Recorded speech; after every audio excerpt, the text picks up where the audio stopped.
following broadcast is a presentation of the Magnitude Sports Media Network.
Are ready. The headset is on. It's game time. All right, welcome. We're live here at Vero Beach, Florida, at the Jackie Robinson Training Complex here for the final game of our trip to Florida between the Post 400 Astros and Rutgers Prep. Rutgers Prep is a team and school out of the New Jersey area, and I talked to the coach a little bit, and that's about all the information he gave me outside of a lineup. We still don't know who's home and away yet, so if we have to flip-flop our scoreboard live, we will. But I'm making a guess that the Astros are the home team, and now they have their gloves on, so I think that would be potentially correct. If they take the field instead of the bats, then they would be the home team, and we don't have to switch anything. So here's how the Astros are going to line up in this game for their batting lineup and their positions. If I can pull it up here really quick. They'll be batting 9, so top of the order, 1, 2, 3. The center fielder, Nick Haasbargen. The first baseman, Ashton Arenas. And the shortstop, Jackson Ammerman. And then the middle of the order at 4, 5, and 6. Third baseman, Andrew Work. Starting on the mound, batting 5th, will be Chase Lura. And then Jack Gould in left field, batting 6. And then the bottom of the order at 7, 8, and 9 as the catcher, Jack Demers. Right fielder, Joe Gould. And the second baseman, Eli Claus. And that's how the Astros will set up here in this particular matchup for the for Rutgers Prep, and looks like they will indeed be the home team, which is awesome. We're on the same field as we were last night, only we set up in a different spot to hopefully get a non-chain link view. So for Rutgers Prep, and if I pronounce any of these names wrong, I apologize. But batting first is the center fielder Ryan Parisi. Batting second is the left fielder Joey Dweck, and they are batting 11, by the way. Designated hitter batting third is Jake Riggy. Batting fourth is the first baseman Will Bethia. Batting fifth is the second baseman Jason Roser. Batting sixth is the shortstop Nato Martin. Batting seventh is the catcher Quentin Fescue. I'm not sure. I should have asked how to pronounce that one. Batting eighth is an extra hitter, Ryan Bethan. Batting ninth is the third baseman, Husan Zakir. And batting 10th is the starting pitcher, Danny Espinoza. And batting 11th is the right fielder, Zach Burden. So that's how these two teams, or that's how the Rutgers Prep will start lining up. So basically, this is pitcher first base. We're outside. If the fence were to extend all the way down, we got the bullpen here with a couple of the Rutgers players warming up. If the fence were to extend all the way down, it would be on the opposite side of the fence, and we'll have a pitcher batter view like that. Possibly, occasionally we'll zoom in on the pitcher or the batter just to give you a little bit better look. We'll zoom out when runners are on base and all that good stuff. And And we're experimenting here, but I think this will work out much better than it did yesterday. I particularly didn't enjoy the view from behind the chain link fence yesterday, so hopefully this one turns out to be better and my camera skills are that much awesomer than they were yesterday. So looks like we're ready to go here. Once again, the first batter is Ryan Parisi, and on the mound is Chase Lura for the Post 400 Astros. So we'll go ahead and get ready for our first inning of play here.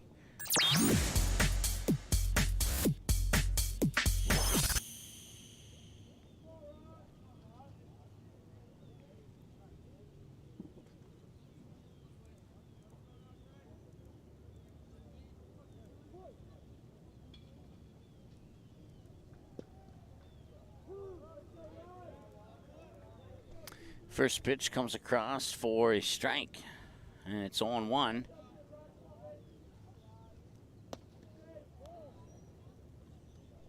And now it's 1-1 with the ball.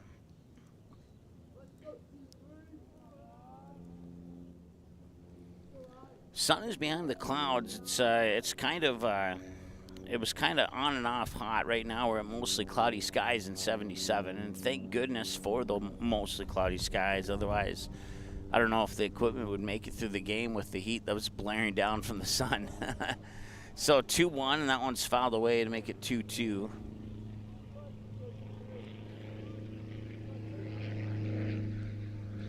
I'll say good morning to Jim. It's bright and early here, 9 a.m. or 9 a.m. Central Time, 10 a.m. Eastern Time, as it's now a full count at 3 balls and 2 strikes, and gonna do a quick live editing here, make the Rutgers team a little bit bigger. It was smaller due to the Loomis Chafee font yesterday, and that one's fouled away. So remain 3 balls and 2 strikes.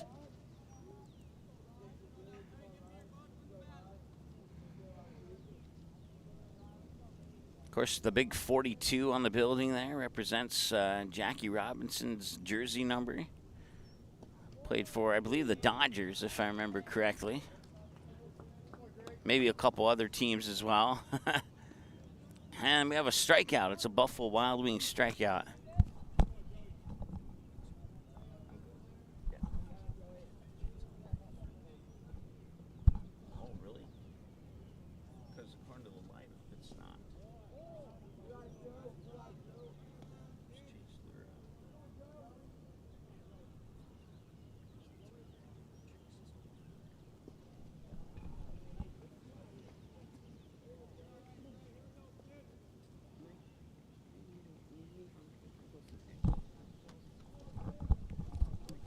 All right, I was just informed that we had a mix-up in our lineup here. So Andrew Work is the pitcher. Chase Lura is at third.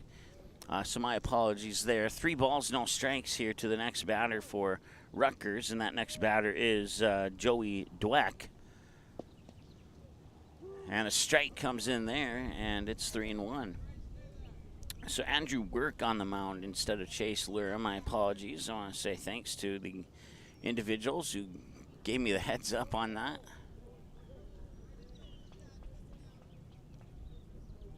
And he'll walk him. So runner on first now.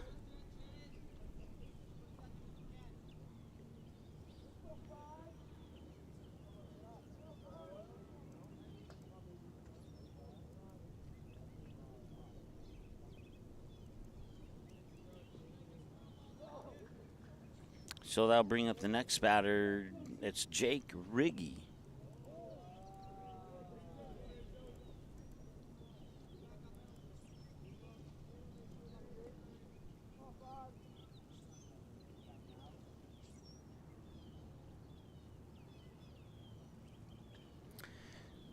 They do have a dugout right behind home plate, but that one's hit towards third. And the throw up to first is not going to be off the mark. I'm going to zoom out just a little bit here, as apparently my camera work here at 10 in the morning is not the best, and I apologize. It'll get better, though. I did have the hotel I stayed at last night had subpar breakfast items, so I haven't had any breakfast yet either, to be honest with you.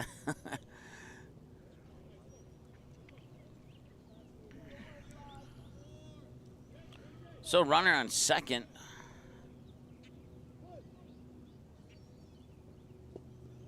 And that pitch comes in as a strike. It's 0-1. This is Will Bethia, I believe is how you say it. And if I'm saying it wrong and any Rutgers fans have the link, I apologize. But I do know they're from New Jersey, and their coach is really friendly and helping me out with getting the rosters and all that good stuff. So certainly appreciate that. Here's the pitch, and he'll foul it away, and it'll be 1 ball, 2 strikes. Once again, Rutgers with 2 runners on, actually, second and third.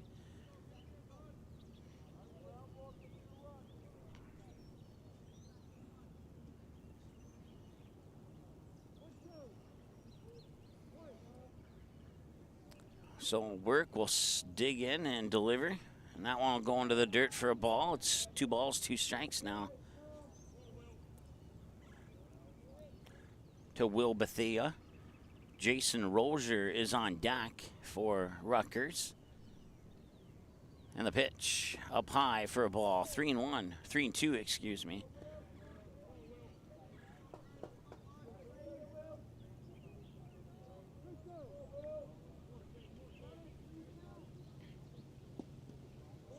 And he'll walk them, and they'll load the bases here. So bases are loaded now for Jason Rozier. As the sun starts to come out from behind the clouds now, and it might get a little bit brighter until the sun ducks behind the clouds. So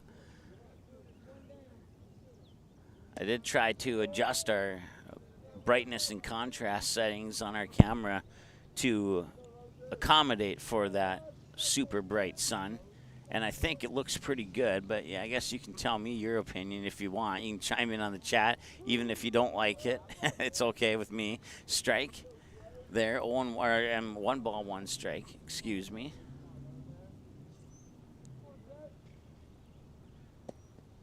But my whole thing was to get away from being behind the chain link fence, and that was my whole hope. And you know, it's not the usual view. We've had this view on a couple of softball games in the past just because there was no other way to set up. And if this game was back in North Dakota, I'd probably say we're not going to do it. But you know, it's the last game in Florida, and we know the Astros fans back home have been looking to find a way to keep track of their team while we're busy covering the Stars. And of course, we're certainly going to give the Astros as much love as we can, and they certainly deserve it. I know after last night's game against Loomis Chaffee, had 4 or 5 players come up and ask me from the Astros team if we were doing this morning's game. And well, if you were listening last night, that one's foul. I'll come right towards our broadcast station.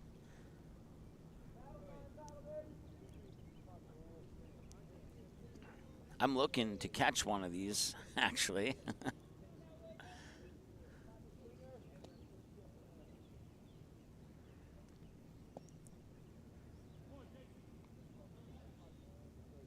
Of course, one of the games I always look forward to in the post-400 season is the home versus home, Comets versus Astros. That one's popped up, and catch will be made there by the catcher. And if I remember correctly, that's Jack Demers playing catcher, and it is.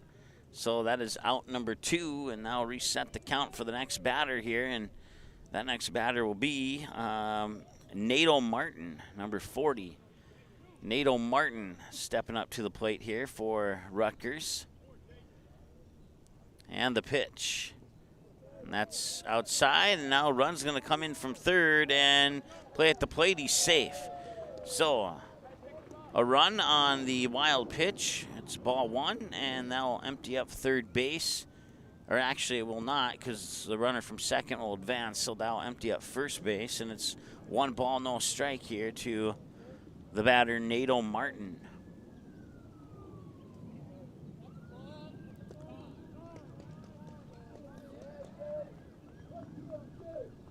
And now another run scores. I didn't see the call from back here All I know is that the ump said advance a base, so one runner on, and that runner is on third for Rutgers, and then I'll lead. It says 2-0, but it's supposed to be 1-0. So, or a 2-0, excuse me. So we'll remove that run. There we go. That's the correct score. And it's 1 ball, 1 strike now after that last pitch. Andrew Work will deliver and swing and a miss for strike number 2. So Work about a pitch away here from a Buffalo Wild Wings strikeout. Kevin, thanks for messaging us on Facebook. Certainly appreciate you tuning in, and glad that we could get these games on, as many of them as we could. I think one thing, now that we've been down here, and if we come back next year, let's say, or maybe even later this season, I wouldn't complain if they could work something like that out. But if we come down here next year, I think what I'm going to do is bring 2 sets of equipment. I think we have some people that would volunteer to put the game on, even if they didn't have like a scoreboard or something. But at least you'd have video and commentary, and you'd know the score and all that good stuff. So after the top of 1, it's the Rutgers Prep 2-0 leading 2-0 over the Post 400 Astros. We'll return after this here on the Magnitude Sports Media Network at the bottom of the first. Be right back. Looking for a new home? Make home happen by getting pre-qualified for free with Sean Carlson at Town & Country Credit Union. He'll help you find the best mortgage options for you and keep the process running smoothly from beginning to end. With a 97% satisfaction rate, awesome rewards, low fees, and great rates, it's clear why members love Town & Country Credit Union. Stop in or visit townandcountry.org to find out how you can become a Town & Country member today. Insured by NCUA, Equal Housing Lender.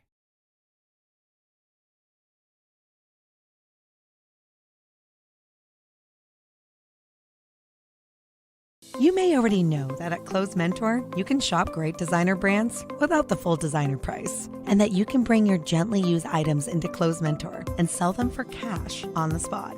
Here's something else you should know. Buying and selling at Clothes Mentor aids in water preservation, reduces chemical pollution, decreases landfill waste, boosts your local community. That's right, it's resale, and it's better than retail. Be green and kind to the environment by selling your clothing and buying sustainable fashion for yourself. Signarama of Fargo is the trusted, preferred signage vendor of NDSU athletics. The global leader in the sign and graphic industry, Signarama is the way to grow your business. Competitive prices, free consultations and estimates, signage solutions that fit your budget. Signarama is locally owned and committed to community support. Trusted by the Bison, be a championship business with Signarama. Call or go online at sarvalley.com.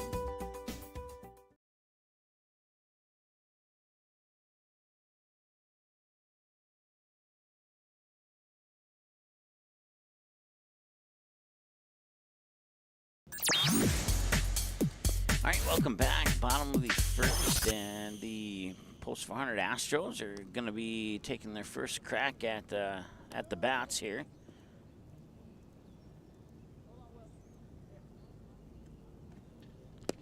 As apparently they got a little bit longer warm-up to start the bottom of the first than I anticipated. I thought 2 minutes would be enough of a break, but I guess we could have gone 2.5, maybe 3 even. But Kevin says, let's go Astros, finish with a victory. Absolutely, Kevin. I'd love to see this team come out here with the remarkable win streak that they have brought in to Florida, which they brought in a 0-0 record, and now they're, well, I think I said last night they were 7-0, but I think I got a couple games ahead of myself. I believe they're only 5-0, so if they win this game, they'll be 6-0 in theory. It's Nick Haasbargen at the plate, and the first pitch is for a strike. I want to say hi to Mary. She says, go Astros, cheering on Jackson and Ammerman, as is all of his aunts and uncles from Fargo, Foreman, and Detroit Lakes. Thanks for broadcasting. You're very welcome, Mary. I certainly appreciate you tuning in. So if you're just tuning in here, we got Nick Haasbargen, Ashton Renas, and Jackson Ammerman will be batters 1, 2, and 3 for the Astros here in the bottom of the first. 1 ball, 1 strike, and the pitch comes across for ball number 2. So As you can see, Ashton Renas is on deck here, and the Astros are the home team in this game. Picked up a 14-4 win over Loomis Chaffee last night and an 11-0 win over St. Louis Prairie, I think is how you pronounce it, in their first game yesterday. And it's 3 balls and a strike now as our camera decides to move on its own. A little bit of a breeze here, but not much.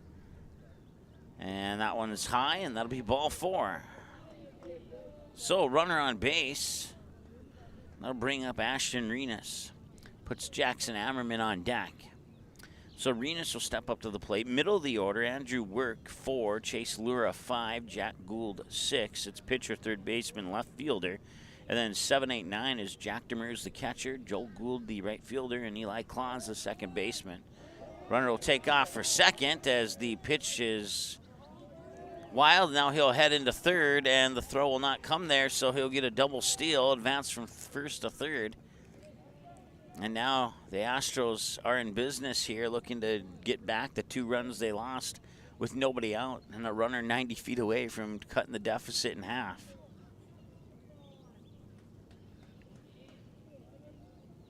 Okay, since we can't get the batter view, we'll zoom out to the pitcher batter view there. And fouled away for a strike once again.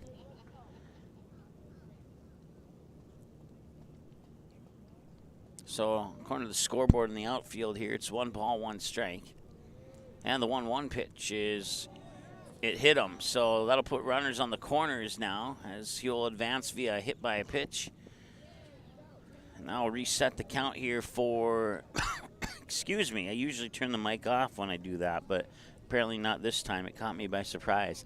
Jackson Ammerman.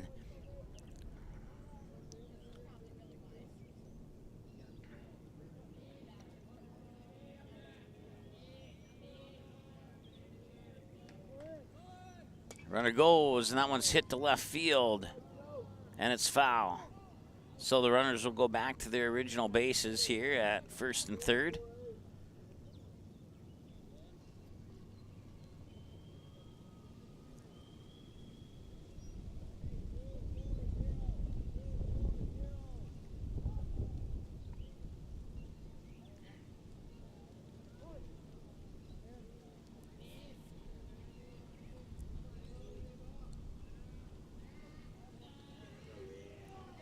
Once again, Jackson Ammerman at the plate.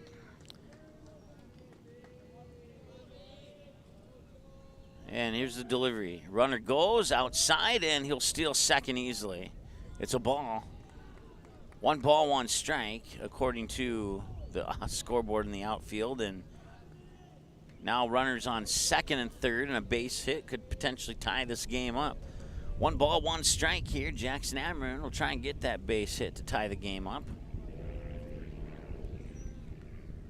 And it's inside. Oh, they're saying he hit him, so now the bases are loaded.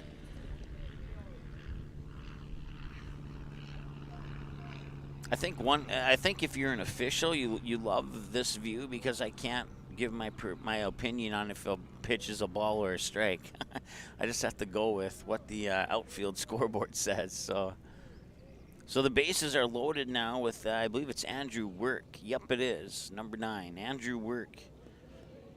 Batting 4th in the lineup as we enter the first batter of the middle of the lineup. And the bases are loaded. And I think they called that a ball. It's 1-0. I can sort of hear the umpire from back here, but I'm very happy that the clouds are blocking out the sun. I put on sunscreen, and now I'm wondering if I actually needed to put it on or not. Oh, that'll be a pass ball, and coming in to score from third. And the Astros are on the board there with the run scored by Nick Haasbargen.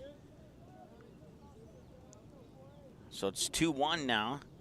That empties out first base as the runner will advance to second and third. Renas on third, Ammerman on second now for your runners for the Stars, and Andrew Work, the batter, once again.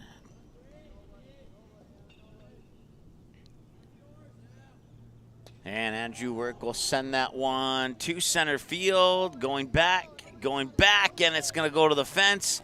And Andrew Work will round second. He's going to put on the brakes there. Or will he? Yes, he will. It'll be a 2-run double for Andrew Work to deep center field. And now the Astros have taken a 3-2 lead.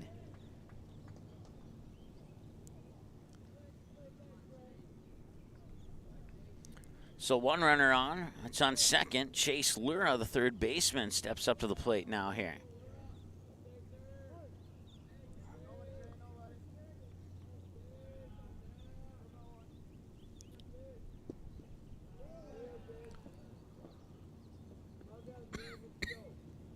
Nato Martin is the pitcher on the mound for Rutgers.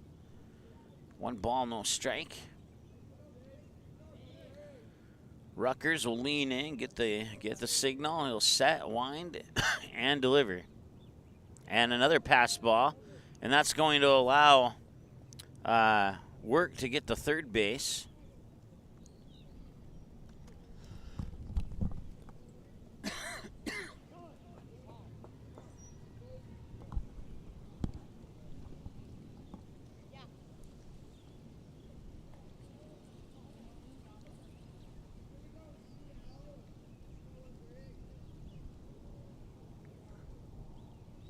And there's going to be a visit to the mound already here for Rutgers. So 3-2 Astros lead here on the Sean Carlson Town & Country Credit Union scoreboard after giving up those first 2 runs in the top of the first. And now they have 3 runs with nobody out and a runner on third and a base hit could double up the Astros on Rutgers here. Oh, I'm sorry. It's 48 and not 40. It is...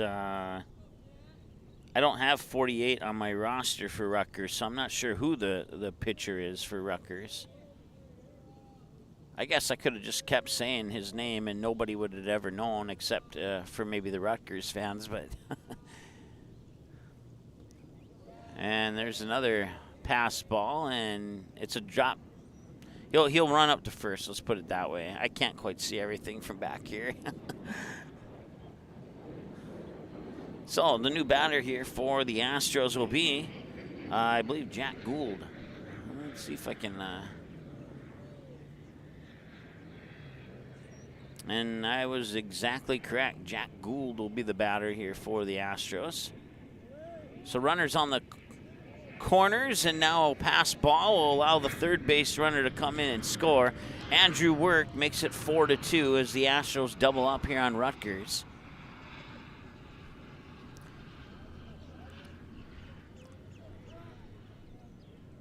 That puts Ammerman over to third base now.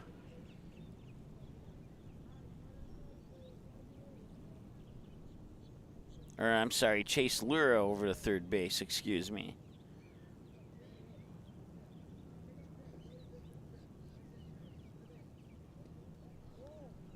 And that pitch comes across for ball 2. So 2-0 now here to Jack Gould. Jack Demers is on deck. Joe Gould to follow him if we can get that far into the inning. Nobody out. Astros have scored 4 runs now here. And they have a 5th run 90 feet away. Well, with that lead off, he's more like 75 feet away. 3 balls and no strikes. And one thing I've noticed here is the opposing team's pitchers just can't win against the Astros hitters. They either walk them or if they throw strikes, they get hits. So it's like a lose-lose situation with the exception of that strike there. Occasionally they can slip one by, but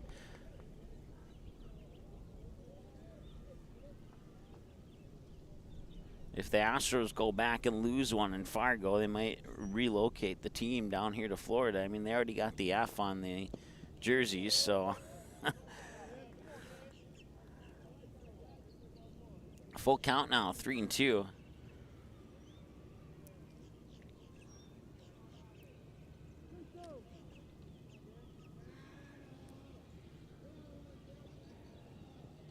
And the pitch.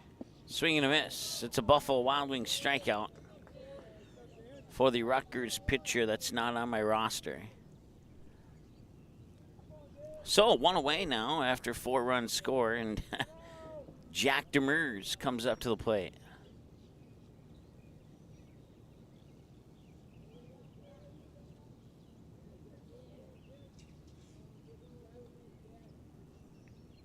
And the pitch is high for a ball, 1.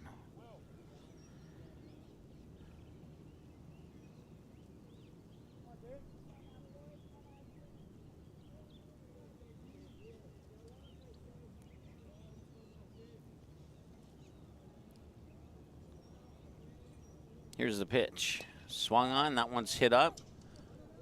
Right towards first base, and nice grab. And now the runner will tag. The throw to home is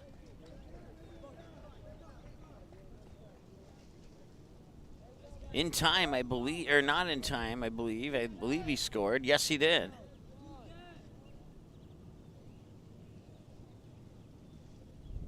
So run scores on a sacrifice fly into foul territory here, and that makes it 5-2. And Joe Gould will step up to the plate. Try and keep this inning going here for the Astros. And that pitch is high and out for a ball, 1-0.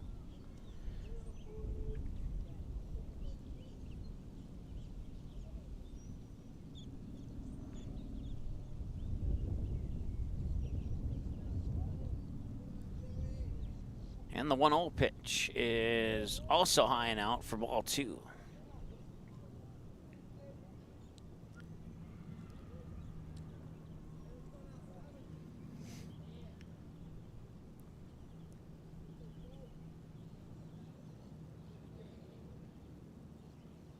Swing and a miss for a strike, and it's 2 balls and 1 strike. It's coming up on magnitude here. Right after this game is over, we'll be heading to the airport, and we'll be flying into Minneapolis on Monday night, or at least I will be. Not everybody, but I will be. And then we'll have the Perham Yellow Jackets state tournament game on Tuesday from Minneapolis, so it worked out perfectly as the Yellow Jackets defeated Dilworth Glendon Felton last night for the 8AA championship. So Perham will be the AA representative from Section 8, or Class 8, at the state tournament in Minneapolis, being played at Concordia College. I forget the other two. Target Center, and I forget the third one. But depending on where they're seated will determine on where they play. But they're, all 3 of them are pretty big venues here, so.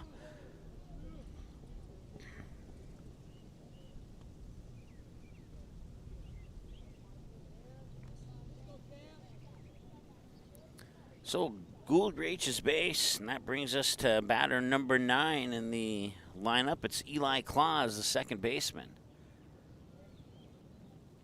So the Astros, have batted 9 now here in this inning.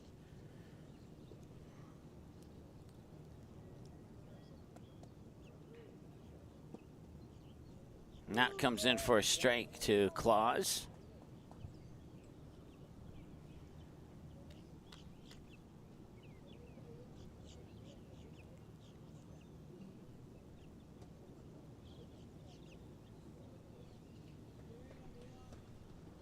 High for a ball, 1-1.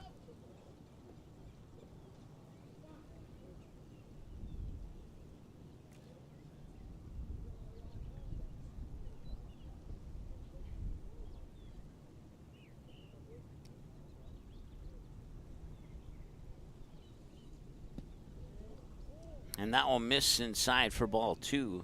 So 2 balls and 1 strike here to Eli Claus. Nick Haasbargen will return us to the top of the order if Claus can reach base. Haasbargen on deck right now.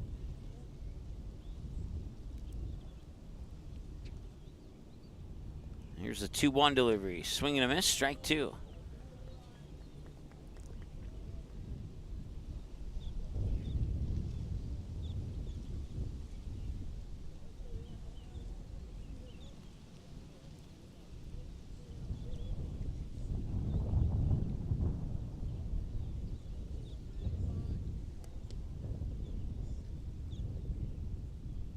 Claus will get the bat on it. It'll be a little chop up. It'll fall infield and over to first. He threw him out. Or, yes, he did throw him out. So that will be the end of the first, and they'll leave one stranded on base. But they pick up 5 runs on a couple of hits. And we'll return after this here on the Magnitude Sports Media Network.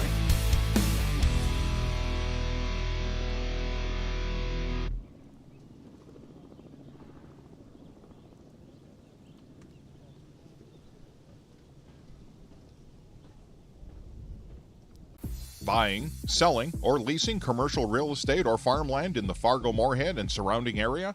From office to retail, industrial to multifamily, commercial land to farmland. As the #1 commercial, sales, and leasing brokerage in the FM region, Goldmark Commercial has the experience and skills to handle all of your commercial real estate and farmland needs with the highest levels of customer service and marketing around. Trust the experts at Goldmark Commercial Real Estate to lead your team to success.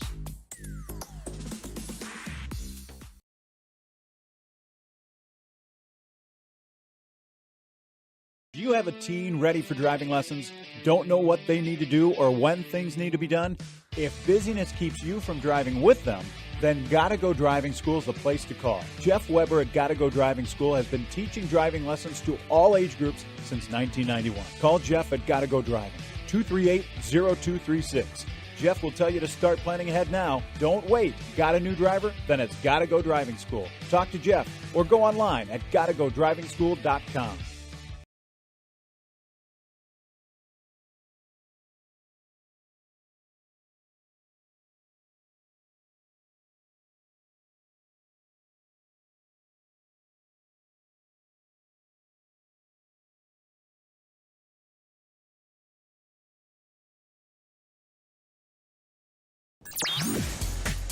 All right, welcome back. Top of the second is where we're at, and that first pitch comes across for ball 1.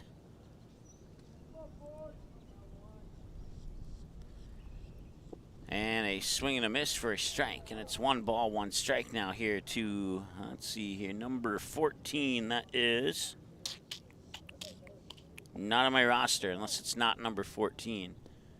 2 balls and a strike now. Let's see if I can figure out who that is. It's 44. And not 14, so that is Quentin Fescue.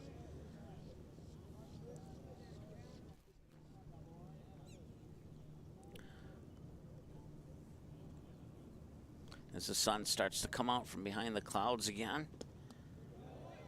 I'm confident it won't be out long enough, and we get a strikeout there. So that's a Buffalo Wild Wings strikeout for Andre Work, and I think I may have said Andrew a couple of times over the first inning of play there, and I apologize for that.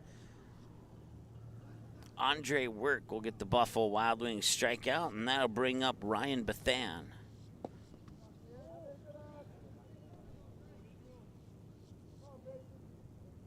I think it was a ball. That definitely was a ball. Or maybe that was the first pitch. Scoreboard in the outfield says 1 ball, no strike. We'll keep it there. And that one is hit out into center field and just over the glove of the second baseman.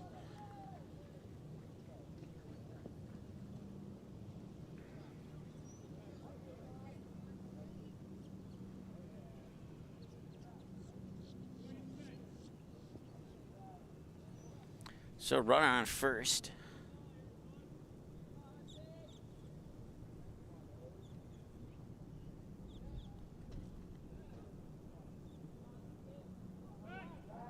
They tried the pickoff attempt. It was a good attempt, but nice to get back in time there for the for Bethan.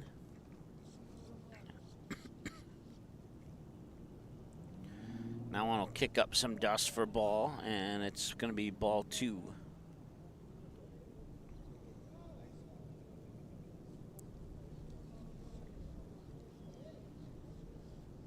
Ball 1, excuse me. Forgot to reset the count between batters. My apologies. Now it's ball 2.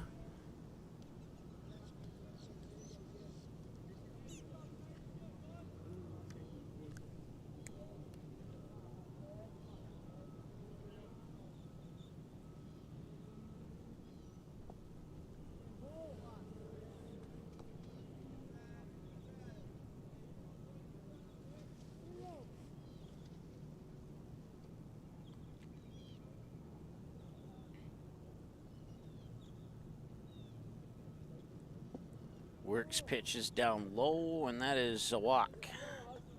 So runners on first and second now on the walk. That brings up Hussein Zakir.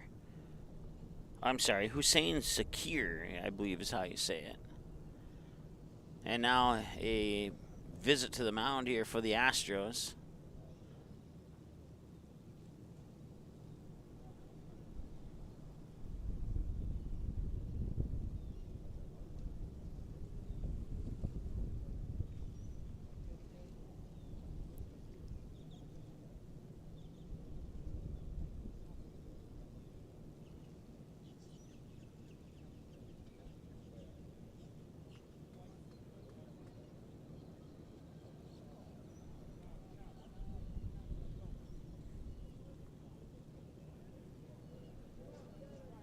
It looks like we have a new pitcher.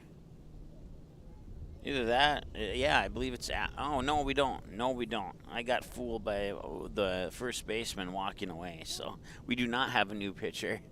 It's still Andre work, and we'll get the camera onto the batter there, and this pitch comes across for a strike. So whatever was said in that visit to the mound, it resulted in a strike, and so far so good.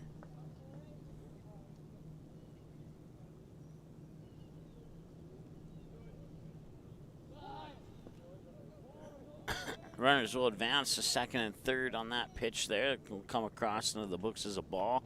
One strike, one out. Runners on second and third.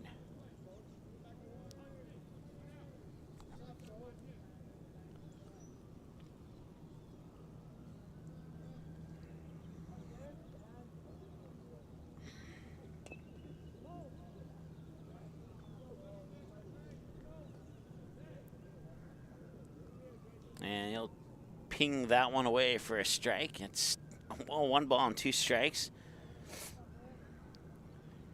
Kevin's pretty excited about that 5-run bottom of the first for the Astros. Since a majority of our viewers are Astros fans, I think it's safe to say this. But I was in the dugout today, and I said, do me a favor, end this in 5 so I can get on my plane.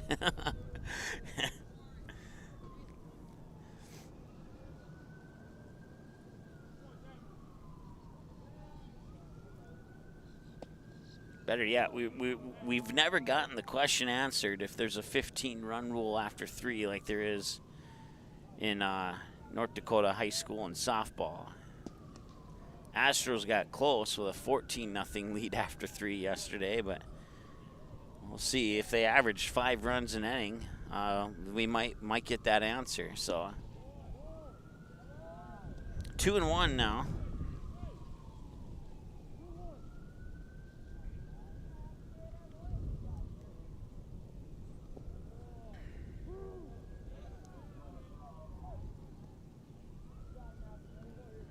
Two and two with that last pitch.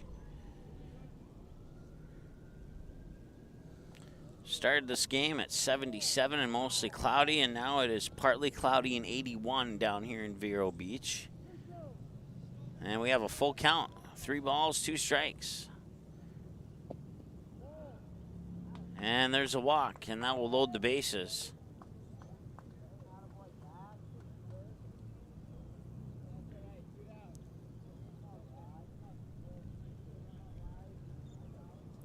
So the bases are loaded with 2 outs. I forgot to put up the last out.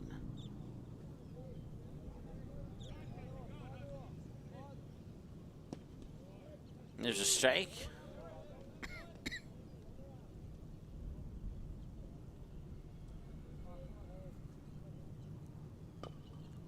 This is Danny Espinoza batting.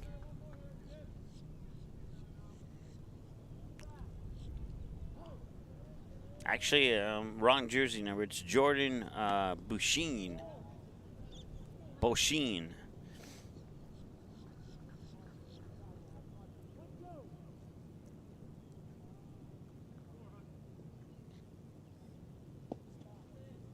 And the Buffalo Wild Wings strikeout will leave the bases loaded. They'll strand all 3 runners, and that will take us to the middle of 2 As 1.5 complete, Astros up 5-2 here on the Sean Carlson Town and Country Credit Union scoreboard. We'll be back in a moment here on Magnitude Sports. Talk to you soon. Do you have a teen ready for driving lessons? Don't know what they need to do or when things need to be done? If busyness keeps you from driving with them, then Gotta Go Driving School is the place to call. Jeff Weber at Gotta Go Driving School has been teaching driving lessons to all age groups since 1991. Call Jeff at Gotta Go Driving, 238-0236. Jeff will tell you to start planning ahead now. Don't wait. Got a new driver? Then it's Gotta Go Driving School. Talk to Jeff or go online at gottagodrivingschool.com.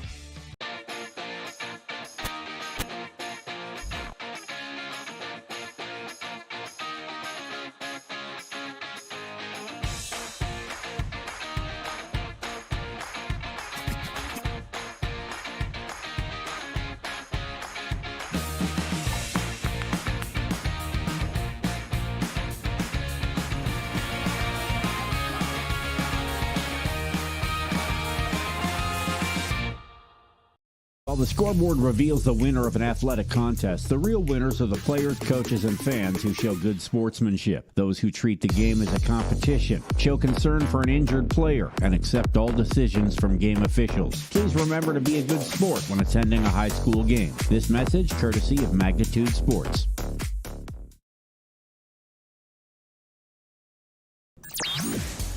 All right, welcome back. Bottom of the second, about to get underway here. The Astros, 5 runs on 2 hits, and they've left, I think, 1 on base, if I remember correctly. And now we go down to the bottom of the second. And starting things off here for the Astros will be, let's take a look here. Nick Haasbargen, top of the order.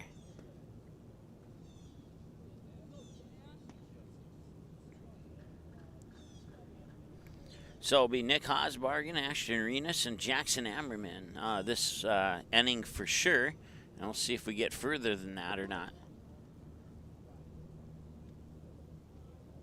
And he was showing bunt, pulled the bunt back, and the pitch comes in for ball 1. So 1 ball, no strike. I'm not sure who gave me the water because it came from behind. So I can narrow it down to 1 of 7 people, but to the 1 of those 7, thank you.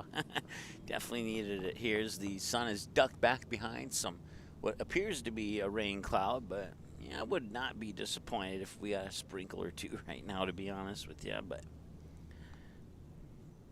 I don't think we're going to. It's going to be bounced back and forth between partly and mostly cloudy. You can kind of tell right now that there's a lot of clouds overhead because it's not as bright as it was about 5 minutes ago in the top half of the second. So that'll make the ball a little bit easier to see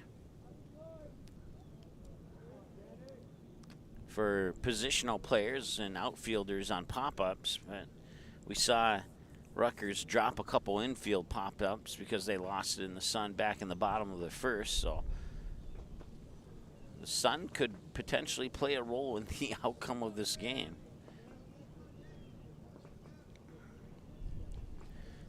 Here we go with Nick Haasbargen again.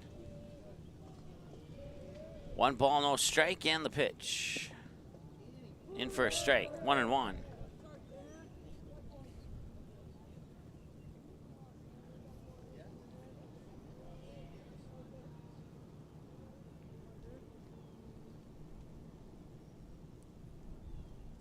And that one will be fouled off.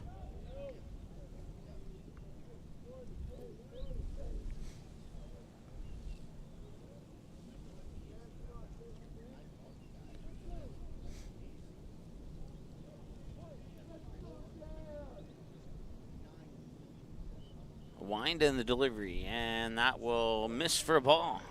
Or did it hit him? It must have hit him. He only had 1 ball, now he's running up to first, so.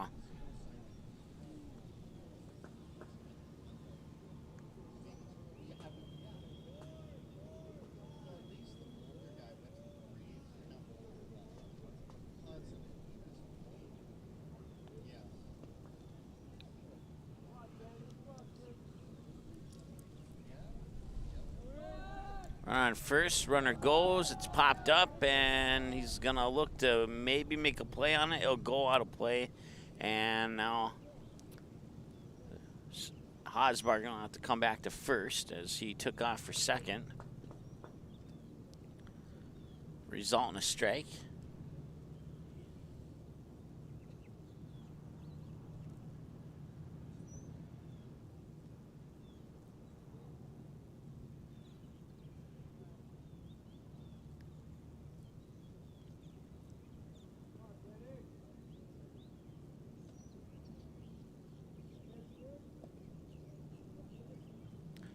Nothing in one.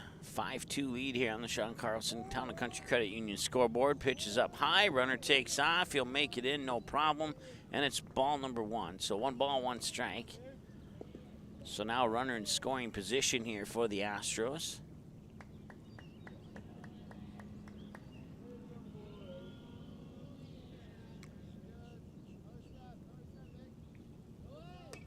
That one's going to be popped up and fouled away. That's good for strike 2. 1 ball, 2 strikes. Nobody out. And Nick Haasbargen, the runner on second. Ashton Renas, the batter. Jackson Ammerman on deck.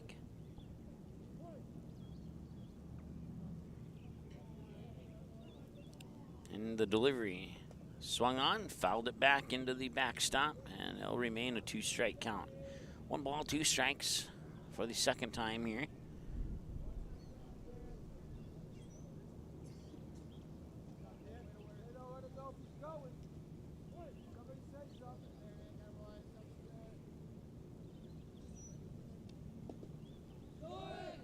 And that one's up high, and now Haasbargen slides into third.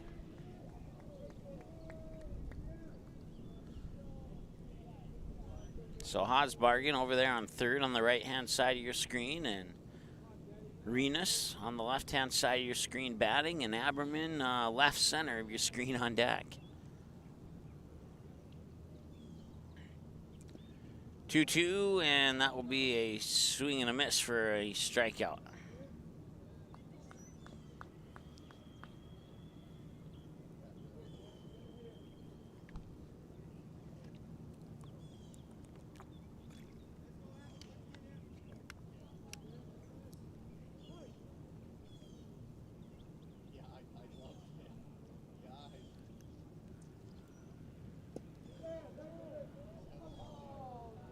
And that's a ball, and I think some of the Rutgers fans down there didn't like that call, but it's 3-2.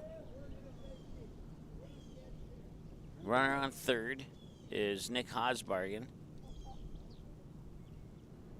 Nobody out. Ashton Renas, the batter, and the pitch. And Renas will pop that one up. It'll go into foul territory, and it will drop. It'll remain 3-2, so payoff pitch number 2 coming up here.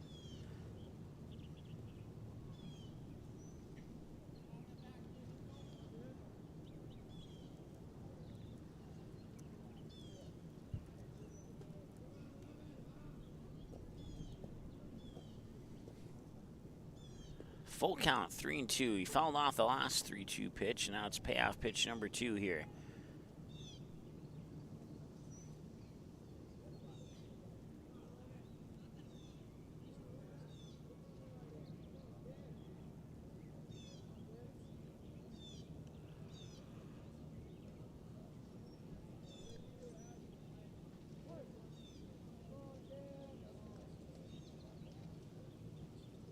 Here's the windup and the delivery, and he'll hit that one up towards left field.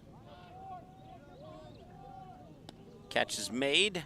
Runner will tag, and the play at the plate is not in time, and Haasbargen will slide in and score on the sacrifice fly, and the catcher for Rutgers a little slow to get up. Hopefully he's okay. It's now 6-2 with 1 away on the sacrifice fly.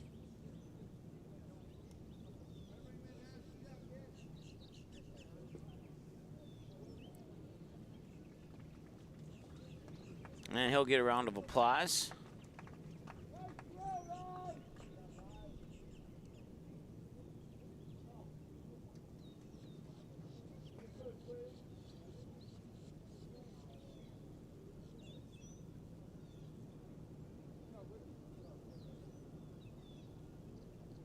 So the bases are now empty.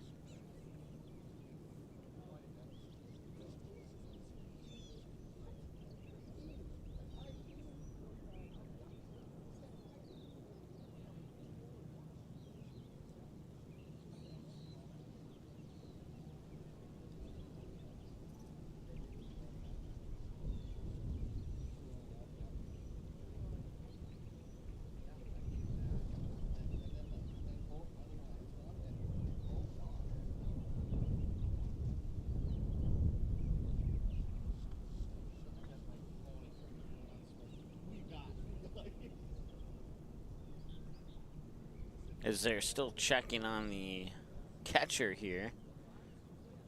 I believe they might be making a substitution. We'll take a timeout. We'll be back in a moment here on Magnitude Sports.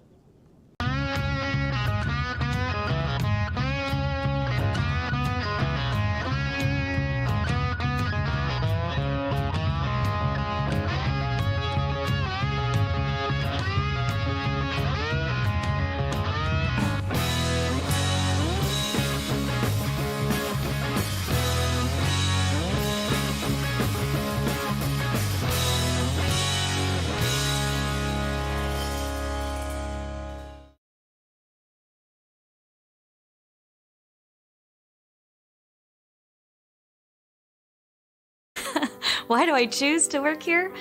It's the people. It's the feeling that you get when you've been gone for a weekend and everybody's genuinely happy to see you and you're so happy to see them too. They are wonderful. The staff is wonderful. They are so friendly. They're so happy all the time. It's a family. It's just that overall culture that we have. It's a great culture and I'm very lucky to be a part of it. Your full life happens here at Touchmark.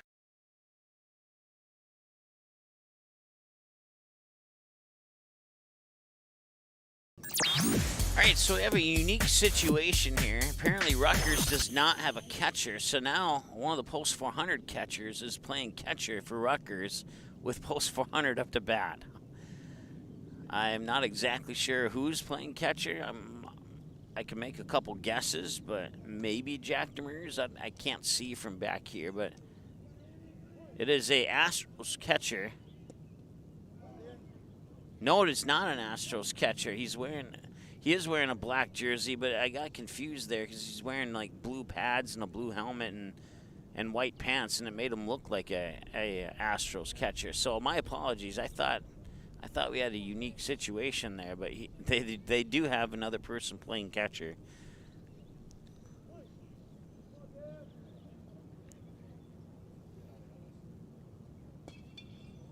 And that one is hit towards, and that one will drop. He'll bobble it. He'll head towards second, and he's on with a double. That's Jackson Ammerman with the double. And another hit. One out, and runner in scoring position here for Andre Work. Let's just make sure that I was right. Yeah, it totally looks like it could be an Astros pitcher, but he does have the, or catcher, but he does have the black and maroon Rutgers color on. So sorry if I got you scratching your head there. I know I was confused for a moment. Pitch is up high for a ball. 1-0 here too. This is Andre Work.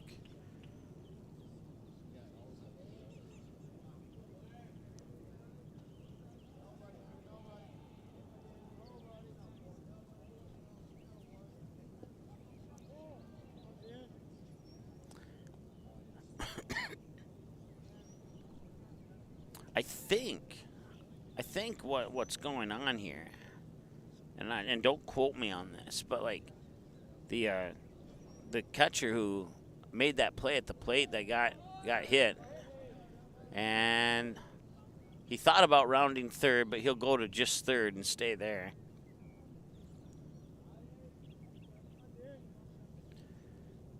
Their previous catcher was a pretty big dude, and I say that respectfully. So I'm not sure if the catching gear for from that player who fits their backup catcher, and I don't know if they had catching gear. Maybe they had to borrow the catching gear from the Astros, and maybe that's why I thought it was an Astros catcher on the field. Catch is made by the center fielder. Runner will tag. That's 2 outs and another run. It is now 7-2 in favor of the Astros. And the bases are now empty as a result of the sacrifice fly.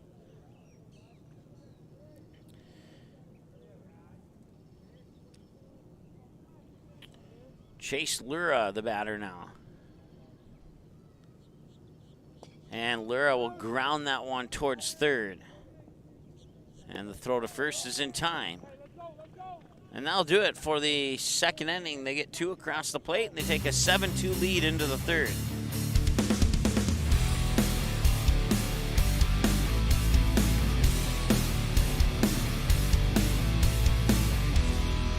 We'll be back in a moment here on Magnitude Sports.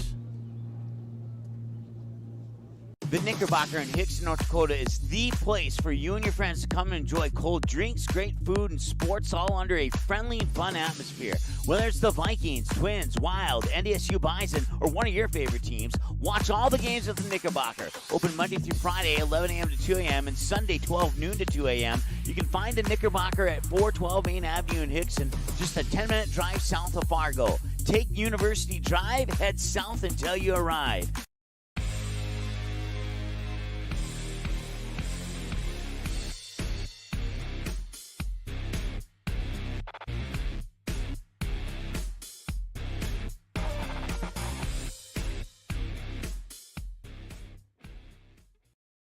While the scoreboard reveals the winner of an athletic contest, the real winners are the players, coaches, and fans who show good sportsmanship. Those who treat the game as a competition, show concern for an injured player, and accept all decisions from game officials. Please remember to be a good sport when attending a high school game. This message courtesy of Magnitude Sports.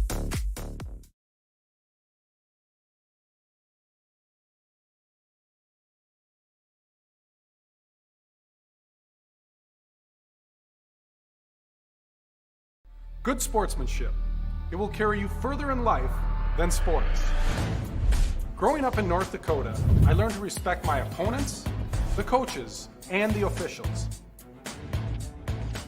The values of fairness and teamwork carried me to the highest level in my sport and allowed me to live my dream of playing football in the NFL. It doesn't matter if you're on the stage, the playing field, or in the stands.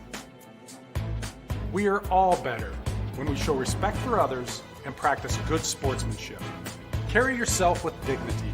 Being gracious makes the losses easier and the victories that much sweeter. So when the lights on the playing field, the stage, or the gym floor dim, you'll always have pride in yourself. All right, welcome back. New pitcher on the mound for the Astros. It's Owen Shannon. And Shannon will take his final few warm-ups here as we move into the top of the third inning. And the Astros up 7-2. We'll see if Shannon takes over the number 4 spot in the batting lineup as well for Andrew Work. He might, but we'll have to wait until the next half inning to see. 7 runs on 4 hits, no Rutgers errors, and they've left 1 on base so far here for the Astros, and they scored 5 in the first, 2 in the second, and the 2 runs from Rutgers came in the top half of the first as well. So the Astros defense brushing off the morning dust there in the second inning, and their bats have come alive quickly here.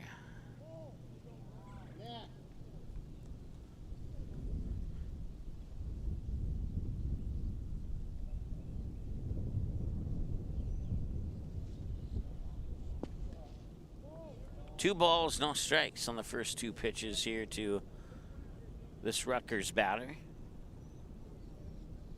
who I believe is number 8, I think. Oh, it's Jason Rozier, number 9.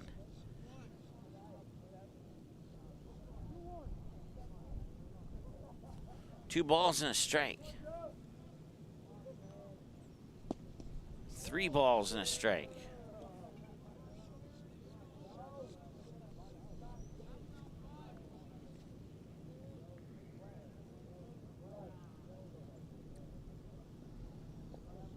I'll walk him, runner on.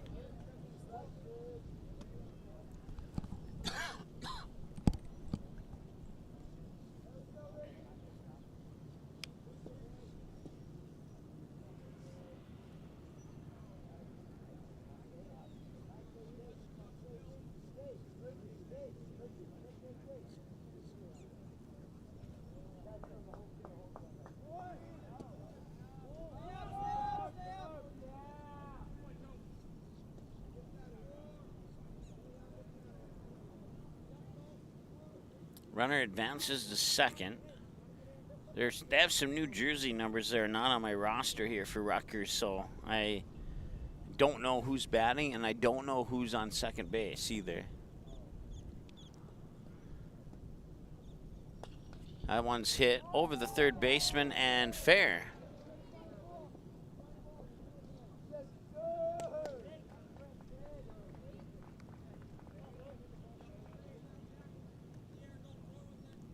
Runners on the corners now with nobody out. I'll bring up the Nets Rutgers batter. And another one that I don't have on my roster here.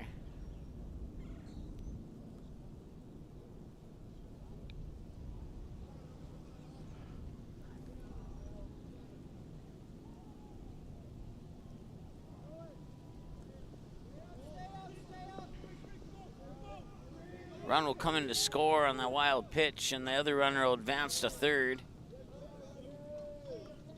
So it's now 7-3.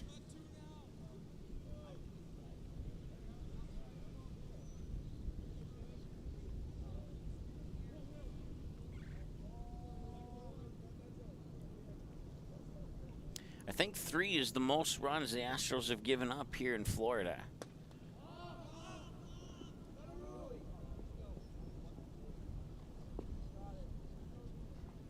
You can see the palm tree dugout is unoccupied here for Rutgers at the moment.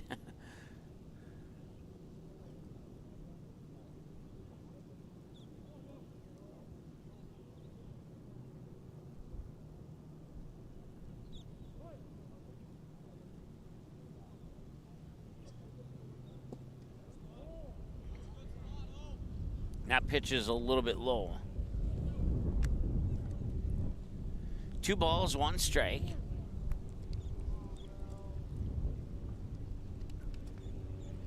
Shannon winds, delivers, and that's hit right towards the shortstop. He will fire it over to first for the out, 1 away.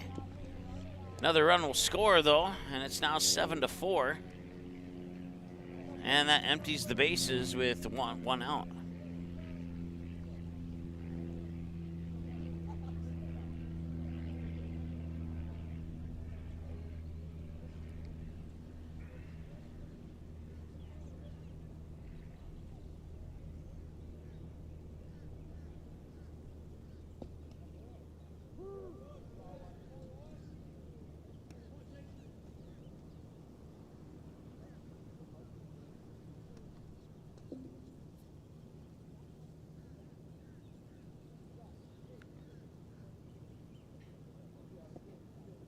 And now it's a ball. It'll be 1-1 now, the count.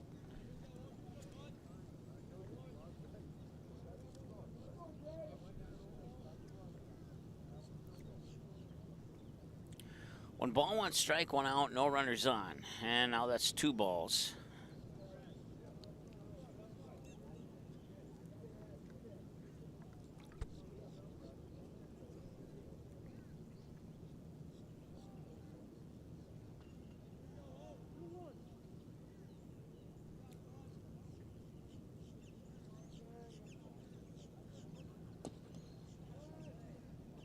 I think he fouled that off his left sneaker.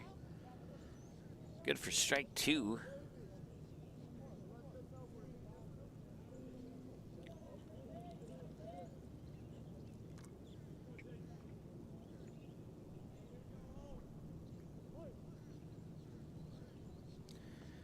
Shannon will wind up for the 2-2.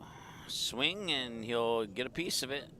he'll foul it away, and it'll remain 2 balls, 2 strikes.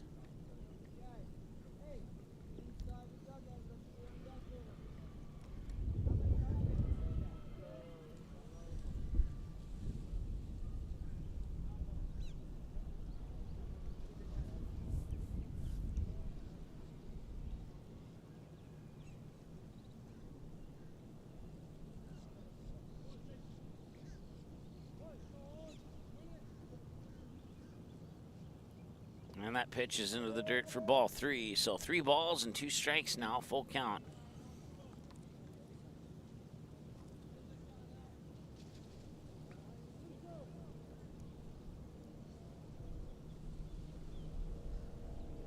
And that one will also skip through, and I'll put him on base. So they'll erase the count for the next Rutgers batter here, and runner on first, and Owen Shannon will see if he can get a Buffalo Wild Wings strikeout here on this batter.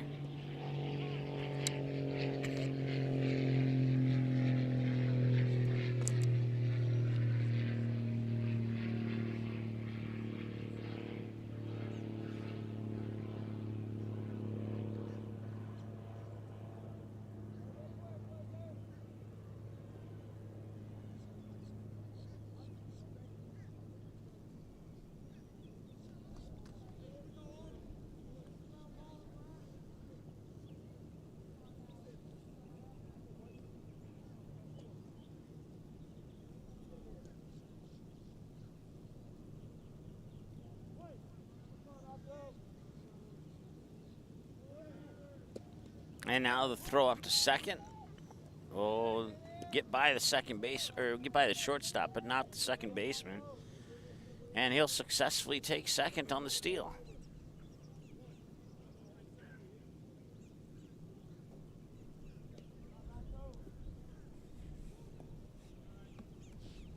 As the sun starts to come out from behind the clouds again.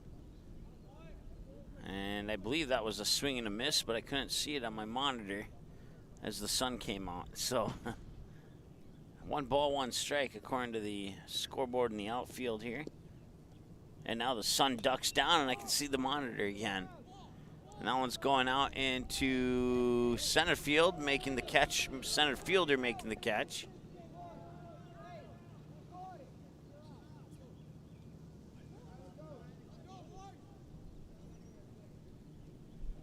And apparently that was the 3rd out. Apparently the scoreboard guy is behind on the outs, and apparently I wasn't paying attention either. So that'll end the top half of the 3rd, and we'll come back here with the bottom half of the 3rd in just a moment as the Astros lead 7-4 after 2.5 complete. We'll be back in a moment here on Magnitude Sports.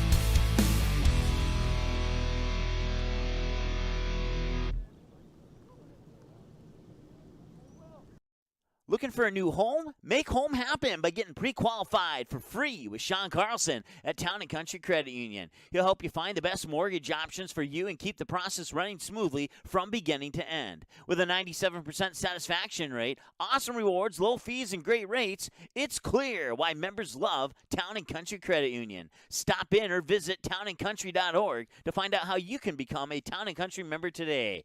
Insured by NCUA, Equal Housing Lender. You may already know that at Close Mentor, you can shop great designer brands without the full designer price, and that you can bring your gently used items into Close Mentor and sell them for cash on the spot. Here's something else you should know. Buying and selling at Close Mentor aids in water preservation, reduces chemical pollution, decreases landfill waste, boosts your local community. That's right, it's resale, and it's better than retail. Be green and kind to the environment by selling your clothing and buying sustainable fashion for yourself.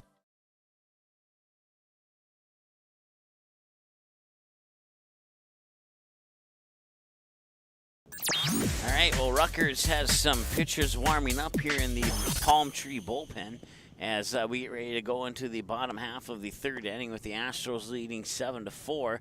Astros scored 5 in the first, 2 in the second. The Rutgers Prep scored 2 in the top of the first, scoreless top of the second, and 2 in the top of the 3rd.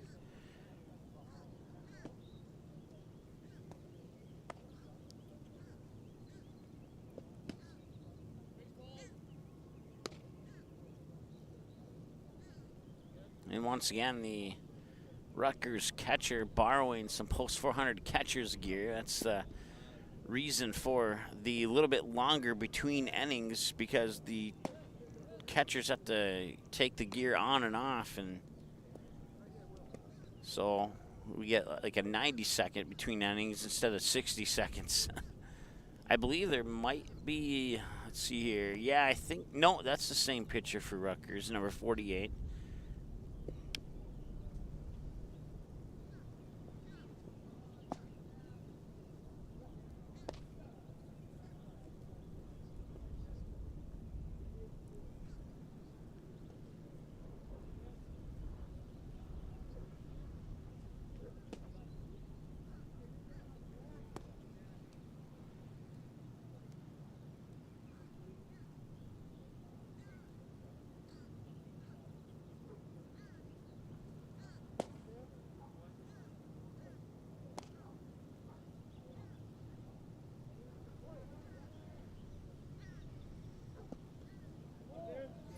And we have a batter up to the plate now. And there's a ball one.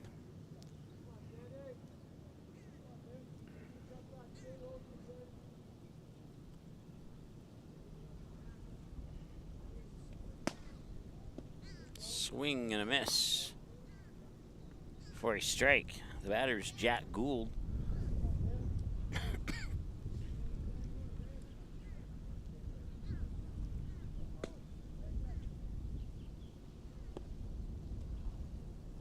And that one's high and in for ball two.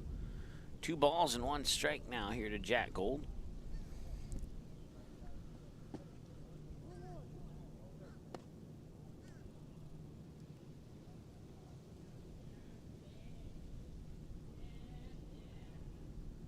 Swing and a miss for a strike 2. 2 balls, 2 strikes now, the count here.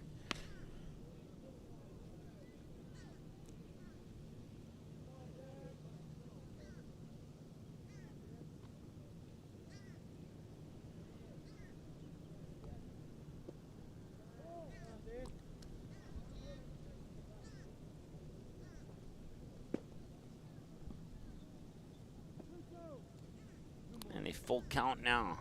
So payoff pitch coming up here for the Rutgers pitcher. And it's high, and Gould will walk. Runner on, new batter will be Jack Demers.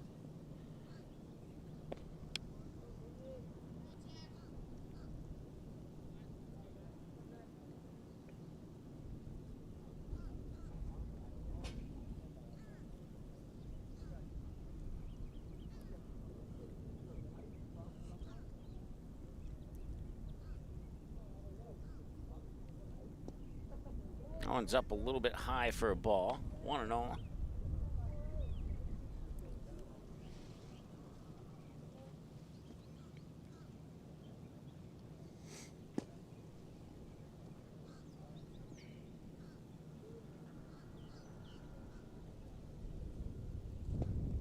And that one's outside for ball 2. So 2 balls and no strikes now here to Jack Demers. Joe Gould on deck. Eli Claus to follow if no double plays happen.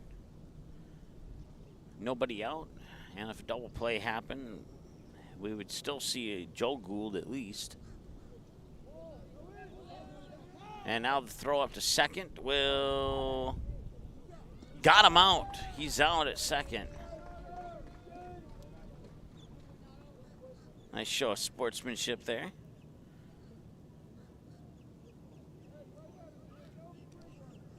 So 3 balls, no strikes, and the runner's out, and no runners on base now here for the Astros.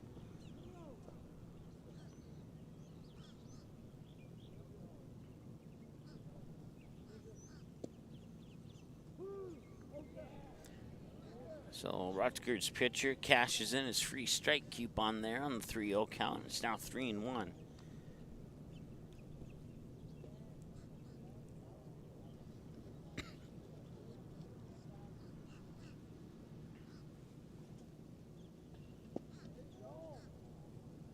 And he'll walk him, and now that the runner's off base, there's a runner right back on base.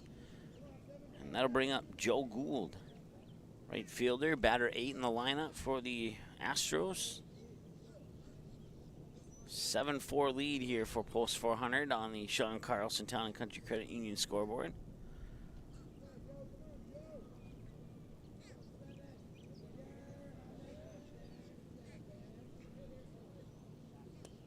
Oh, it's fouled off for strike one.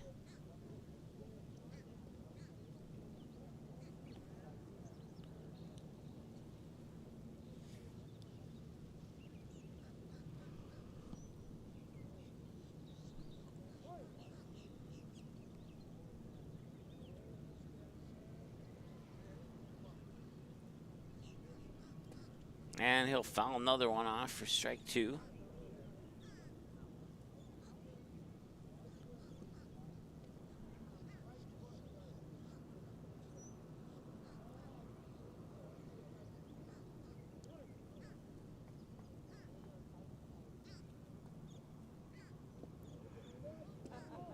And he'll strike out for out number 2. So that is a Buffalo Wild Wings strikeout for the Rutgers pitcher. And I'll bring up the next batter here, and that brings us to Eli Claus.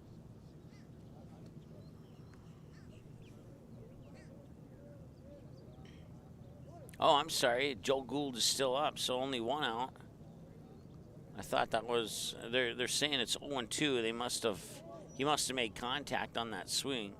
And now it's 1 ball and 2 strikes, and then they ruled it as a fouled away pitch. So that would explain the reason why he's still at the plate, and there's only 1 out instead of 2. So 1 ball, 2 strikes, 1 out, 1 runner on. Runner on first is Jack Demers. And the pitch got him this time. Now it's a Buffalo Wild Wings strikeout, and now there's 2 outs. And now Eli Claus will step up to the plate.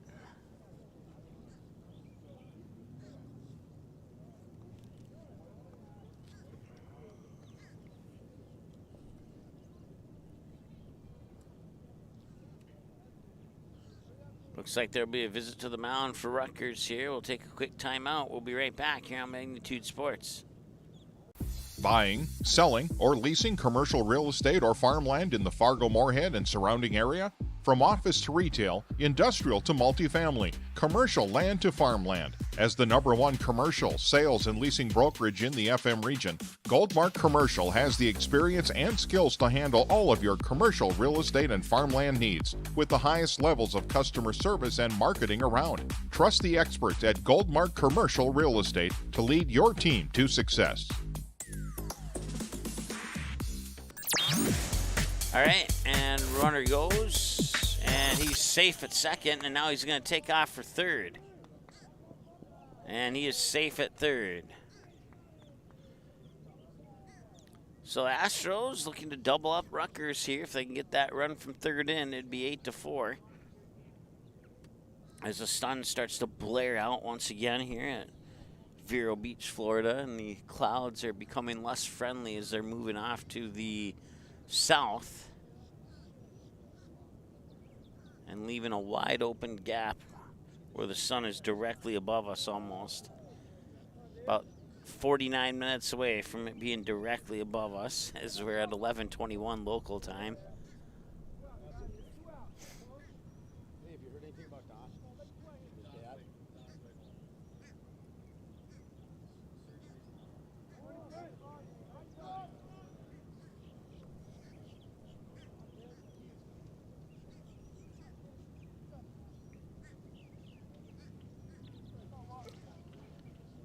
Right now my rosters are on my phone. I'm trying to keep my phone in some shade, otherwise it'll turn off and I won't have rosters. So a little early in the season to have the Astros memorized just yet, especially with a lot of new kids on it.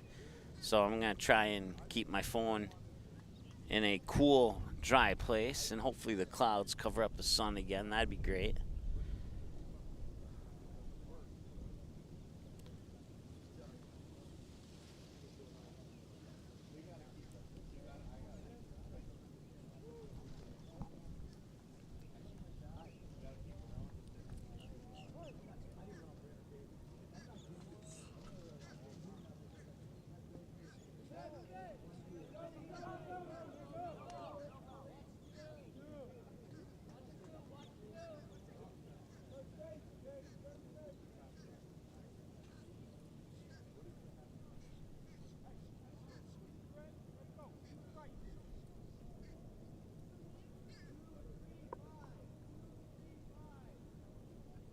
Looks like we have a new, trying to figure out.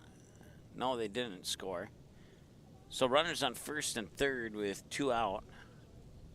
And the new batter here is Renus, possibly? Can't quite see the jersey number from here. Nick Haasbargen, I bet. I'm willing to bet it's Nick Haasbargen. Pitch comes in for a ball, 1-0. See if I'm right. Yep, I guessed correctly. It is Nick Haasbargen.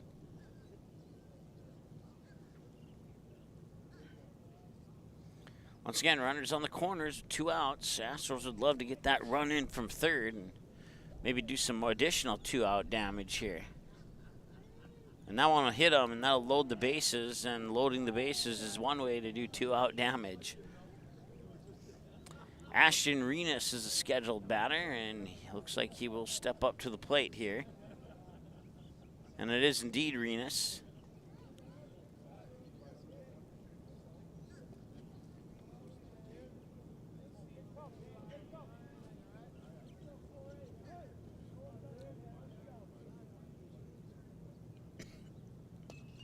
Renus will foul the first one away for a strike.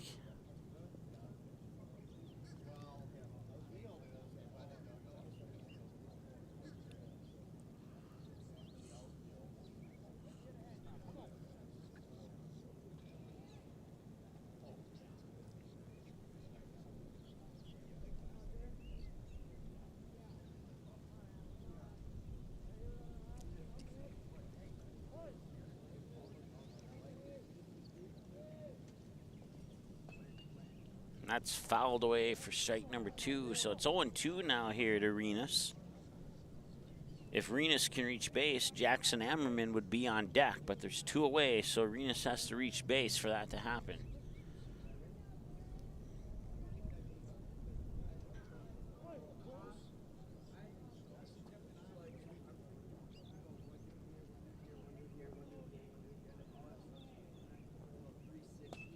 Now it's hit up. Shallow center, second baseman might have a chance at it. He makes the grab, and that is the final out. They leave 3 stranded on base, and we complete 3 innings of play.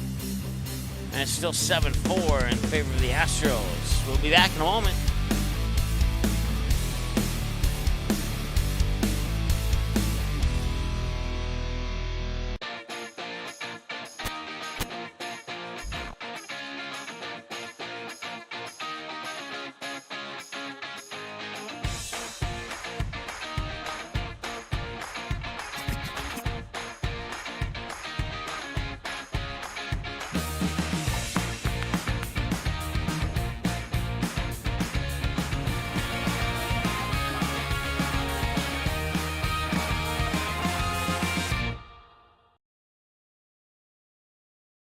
Do you have a teen ready for driving lessons? Don't know what they need to do or when things need to be done? If busyness keeps you from driving with them, then Gotta Go Driving School is the place to call. Jeff Weber at Gotta Go Driving School has been teaching driving lessons to all age groups since 1991. Call Jeff at Gotta Go Driving, 238-0236. Jeff will tell you to start planning ahead now. Don't wait. Got a new driver? Then it's Gotta Go Driving School. Talk to Jeff or go online at gottagodrivingschool.com.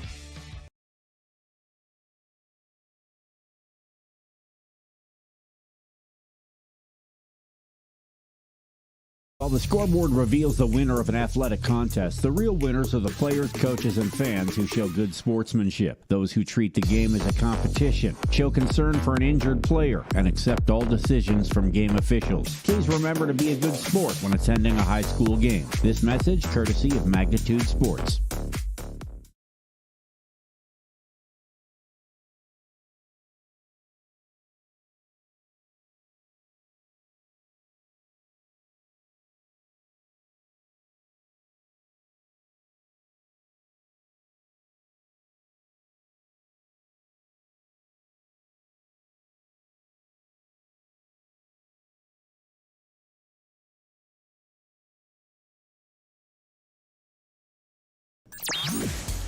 All right, welcome back. Top of the 4th is where we're at, and the Astros up 7-4 here. as Rutgers comes up to bat.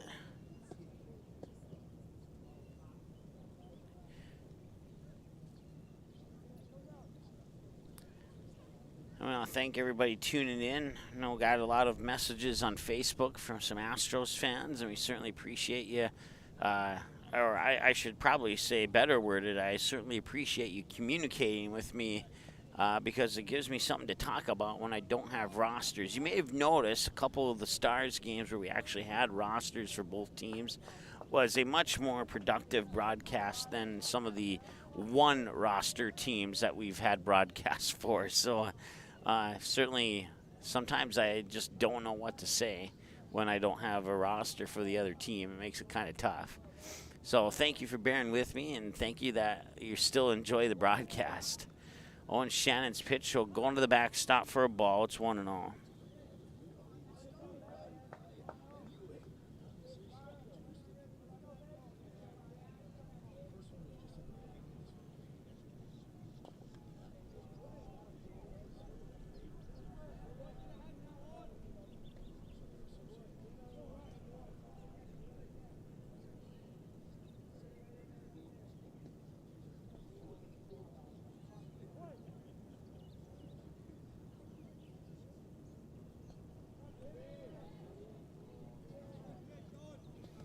Two strikes now.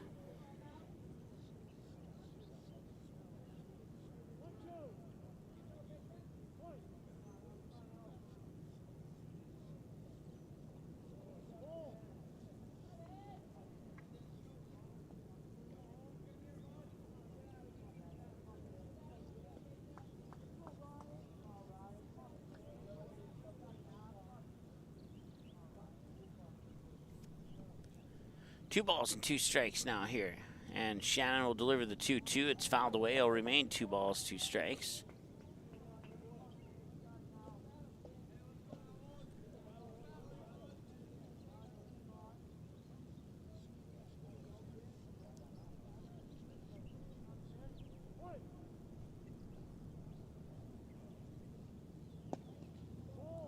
And there's a ball. And now it's a full count at 3-2.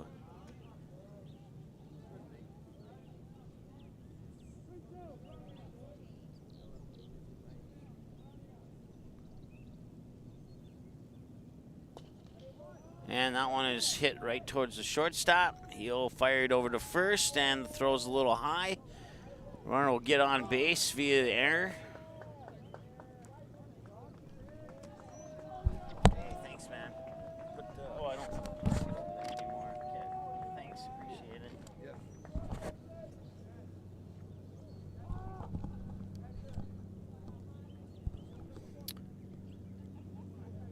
Say thanks to some of the Astros fans who brought me a couple of waters here.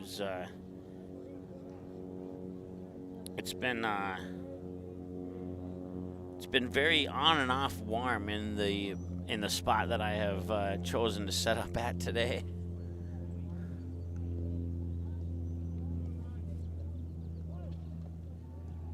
And they just brought me a couple of waters, so while I was doing that, one of the runners for Rutgers got the second somehow.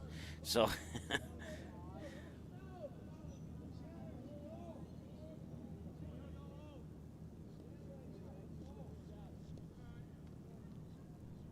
and that pitch is a little bit low, and it's now 1 ball, no strike. 2 balls, no strikes, excuse me, to the Rutgers batter that I don't have a roster for. And if we do have some Rutgers fans watching, I apologize for that, but I was given a roster, and now suddenly players with different jersey numbers are stepping up to the plate and stepping into the field. So the first inning of play and the second inning of play was a fairly up to standard broadcast, and now it's just not up to my personal expectations. But I think a lot of our Astro fans are just happy that I'm telling you what's going on from such a distance, and we got camera and audio on the field. So runners on first and second now. 7-4. Something tells me there'll be no 10-run rule in this one like it has for most of the other games for the Astros down here in Florida.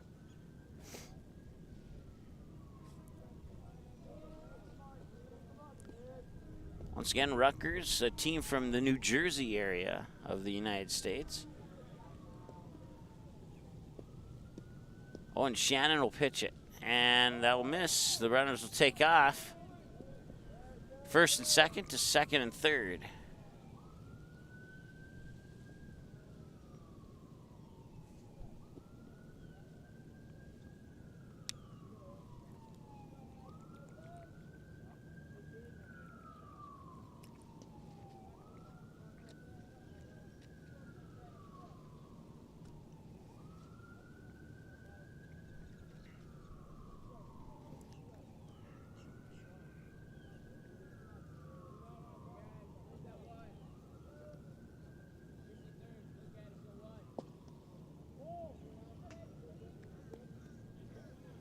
Two balls, no strikes. Runners on second and third with nobody out.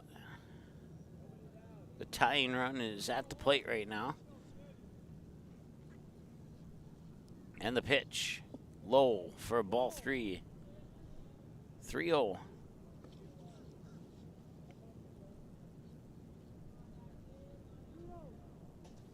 Jim, absolutely correct here.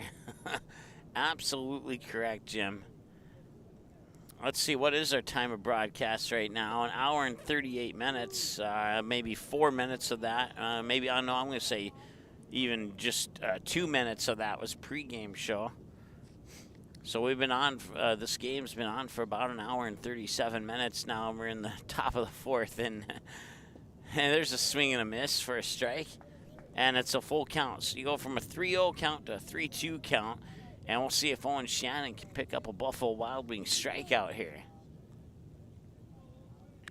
He'll set, deal, and deliver. And that is going to be grounded to the shortstop. And he'll fire it over to first on a hop. He cannot get it, and he's safe. And a run will score, and it's 7-5.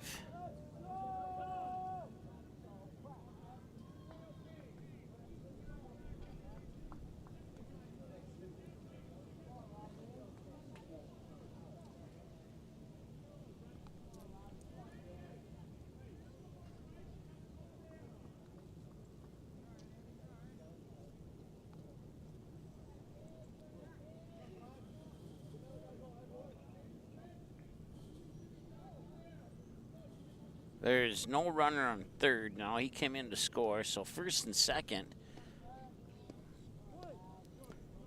Shannon will set. And he'll deliver. In for a strike. I like to see that.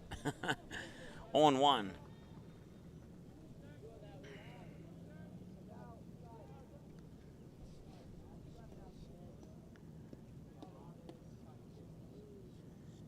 And that will be into the dirt, into the backstop, and the runners will advance.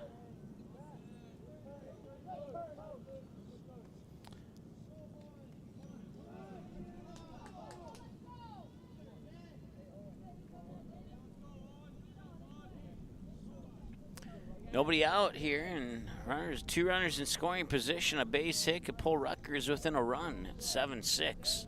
No, I'm sorry, a base hit could tie it, actually. That's low for a ball. It is now 2 balls, 1 strike.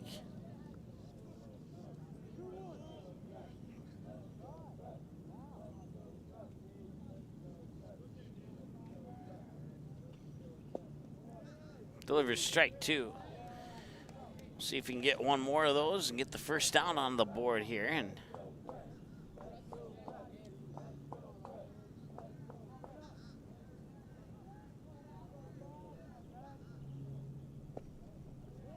Full count, 3-2. Ball, strike, ball in that order.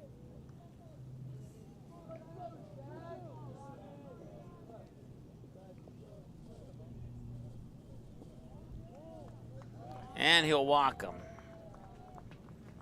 New batter will step up to the plate, and they'll reload the bases here for Rutgers.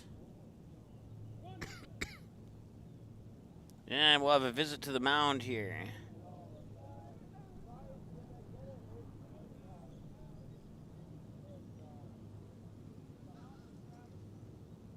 And that will do it for Owen Shannon. He'll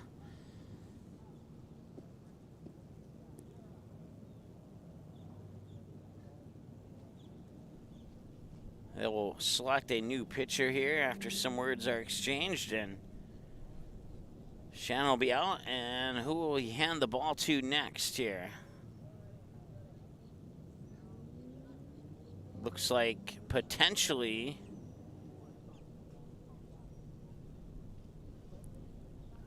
Eli Claus is holding the ball right now. And looks like he'll take over for Owen Shannon on the mound. So if that's the case, we'll have a new second baseman.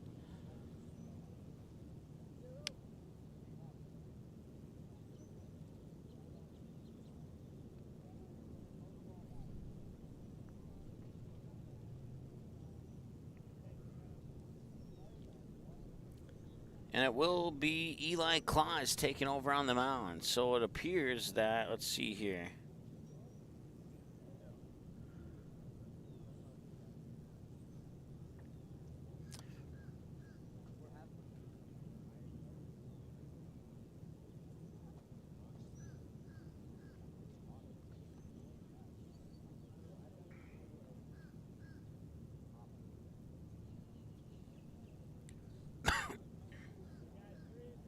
So Renus will take over at first base. Actually, he will stay at first base, it appears. And second will possibly be Ammerman. As it appears, we have a new shortstop. And that shortstop will be Caleb Christensen.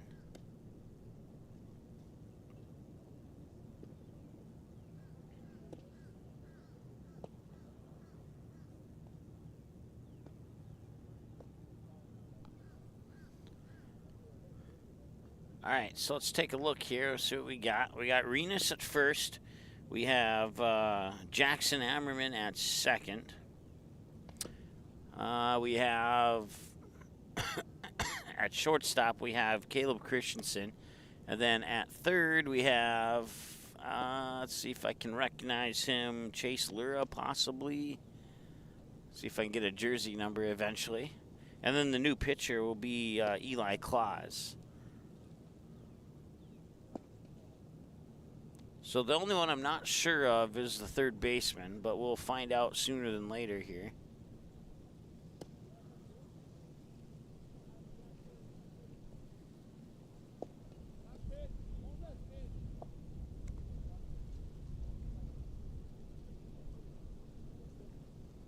Base runners will take their bases. Once again, the bases are loaded. Let's see if I can get a look at third.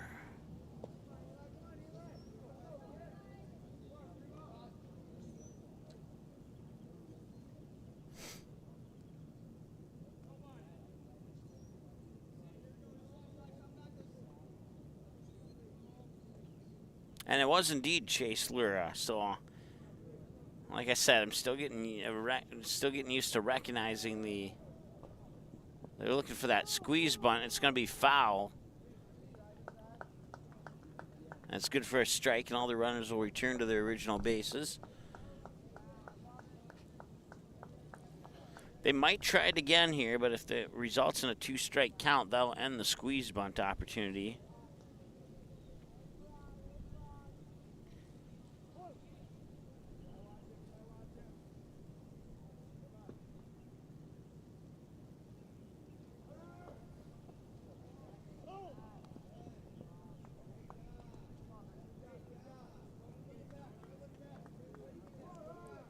And they try that, and now they have the 2-strike count, and I doubt you'll see them try it a third time here, but you never know.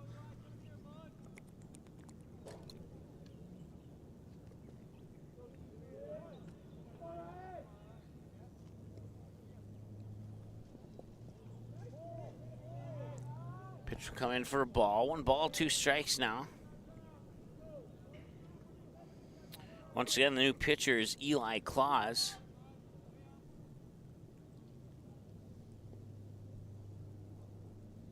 Claus will deliver and swing, and they'll be scooped up there by the third baseman, up to second, over to first. Run will score. They'll get the runner at second, but not at first. So there's 1 out on the board, and a run comes across. It's a fielder's choice, RBI. And it's 7-6 now in favor of the post 400 Astros. So runners on the corners, first and third.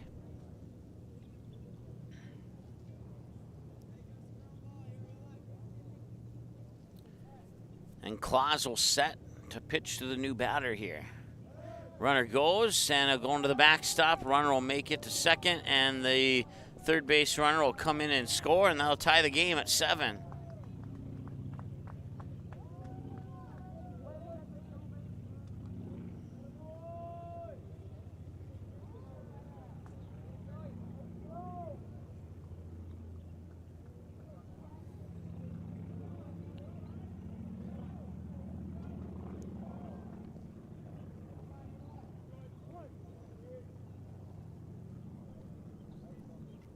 And the pitch swung on and fouled away for a strike, 0-1.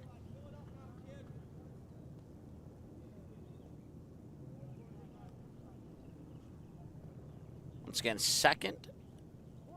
Runner on second only as the runner from third came in to tie the game. So, and now the throw up to third, safe.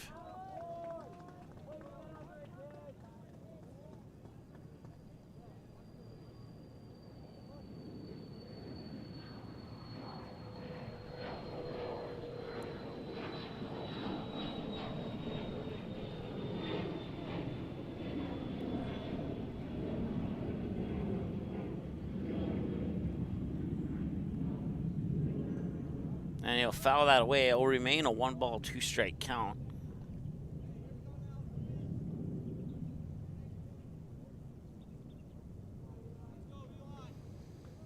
They're approaching the 2-hour mark of the ball game here.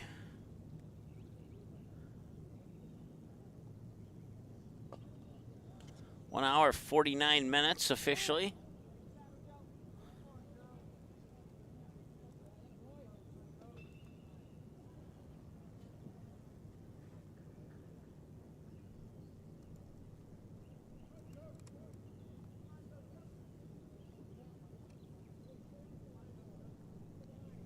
As the sun starts to go back behind the clouds again, which is very fantastic.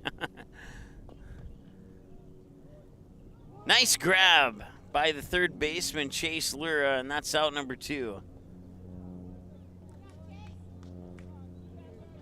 That was heading into foul territory. Chase Lura made the catch on the run with a stretched out right arm, and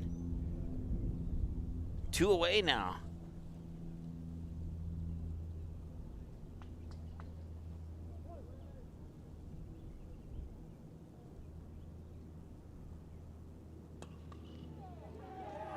And that one's fair.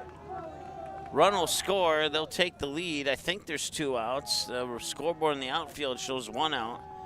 It's an RBI double to give Rutgers the lead at 8-7. This is the first time the post 400 Astros have trailed in a game here in Florida.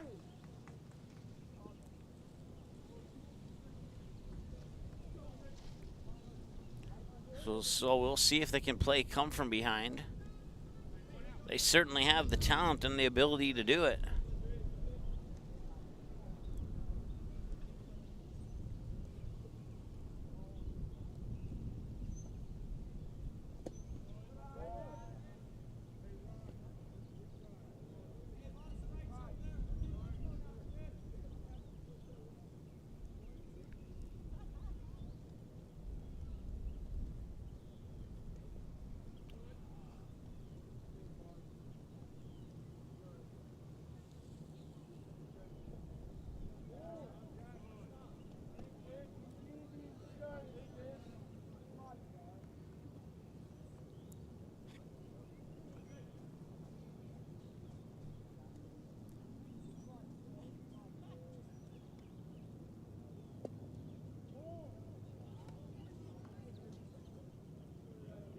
Three 3-0 now here to the Rutgers batter.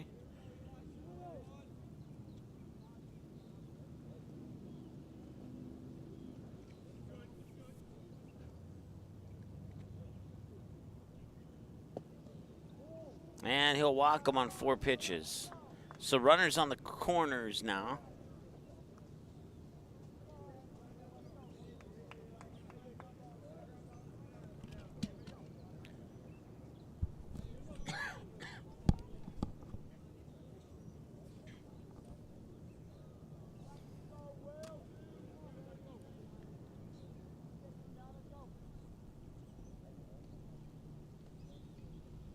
And the pitch is in for a strike.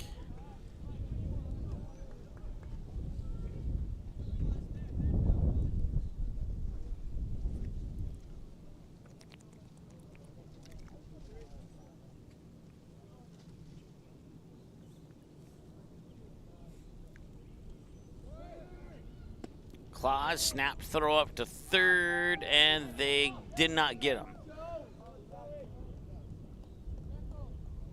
So second and third now, runners on.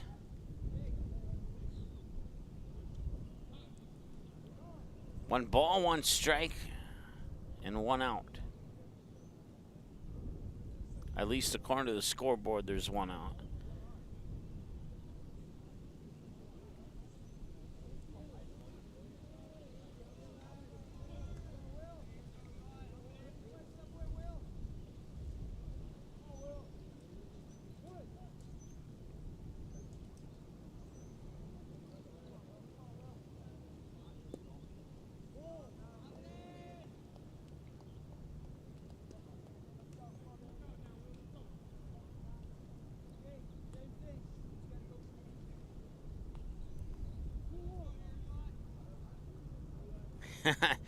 Jim posting some turtle emojis to our YouTube chat. I totally get what you're saying there. Can they make the catch? And now they'll toss it back in. And at home, he's out. Or is he safe? I couldn't quite see how his hand signals were doing. He was off to the side here. I think he was safe. Yep, he was safe. He scored a run. It's now 9-7 on the sacrifice fly, and now there's 2 outs.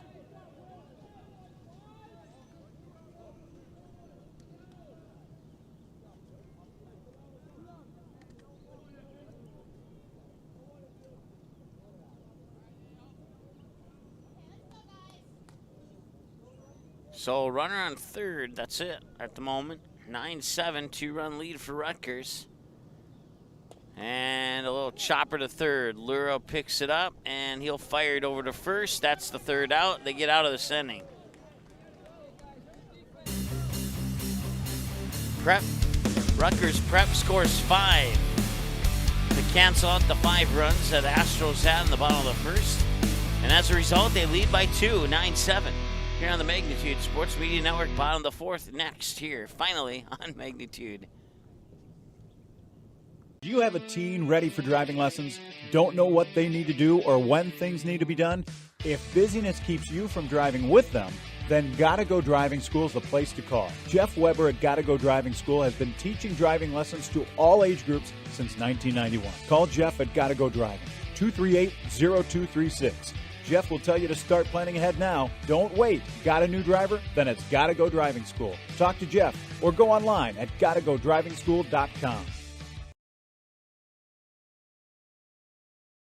Looking for a new home? Make home happen by getting pre-qualified for free with Sean Carlson at Town & Country Credit Union. He'll help you find the best mortgage options for you and keep the process running smoothly from beginning to end. With a 97% satisfaction rate, awesome rewards, low fees, and great rates, it's clear why members love Town & Country Credit Union. Stop in or visit townandcountry.org to find out how you can become a Town & Country member today. Insured by NCUA, Equal Housing Lender.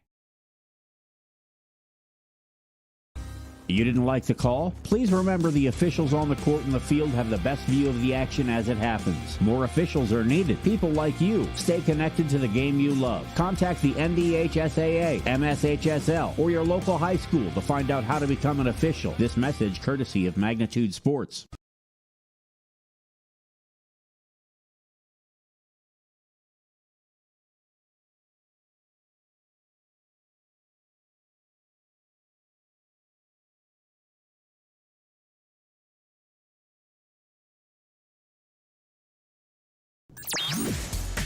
All right, welcome back. It's the bottom of the fourth, and 16 runs in 3.5 innings, averaging 4 runs per inning if you do the math on that. And the Astros find themselves trailing for the first time here in Florida. At least I believe it's the first time they've trailed. And 9 runs is definitely the most they've given up in a game here in Florida. And now stepping up to the plate for the Astros is, let's see, who comes before number 6? Joe Gould, possibly. I can't quite see him behind the coach. Now we can maybe get in there. No, it's going to be Jackson Ammerman, actually. So Christensen will move into the 4th spot, and we'll see. Let's see here. Who else do they got? It appears that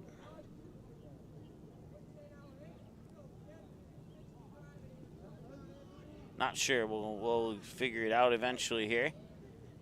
They had some defensive changes on that last pitching change, and pitch comes in for a strike, and it's 0-1.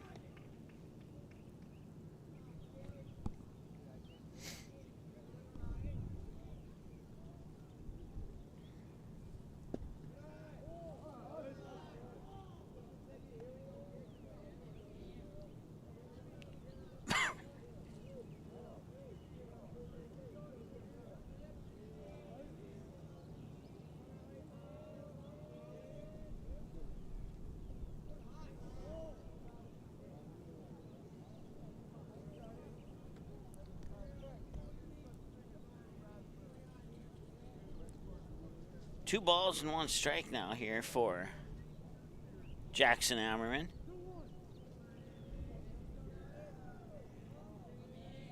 And the pitch, and Ammerman will hit that one to the third baseman, and he's going to take off for second. And he will get there. So Ammerman on with a single and an error.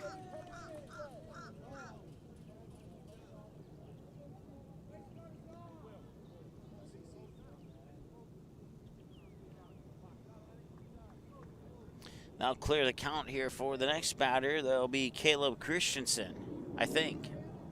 And it looks like Chase Lura will come after Christensen.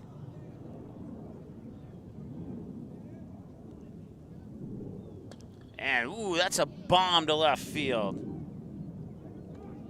And it'll drift to center, and the catch will be made, and that's 1 away. Nice swing there by Christensen, but couldn't quite keep it low enough to get a base hit. And now Chase Lura will step up to the plate.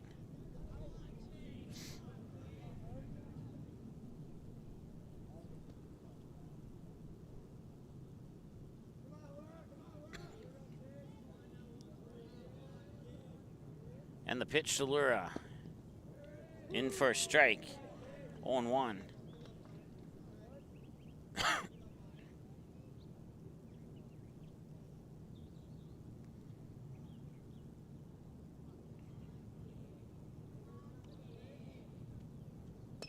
That's a well-hit ball to left field, and that is out number 2.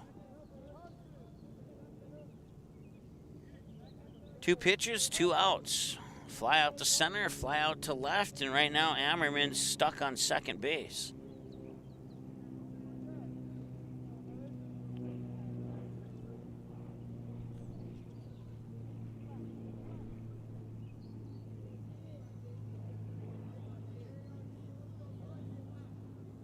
This is going to be no, hang on. Caden Newarth will be stepping into the batting lineup here. He'll bat the 6th position. The first pitch comes in for a ball. It's 1-0.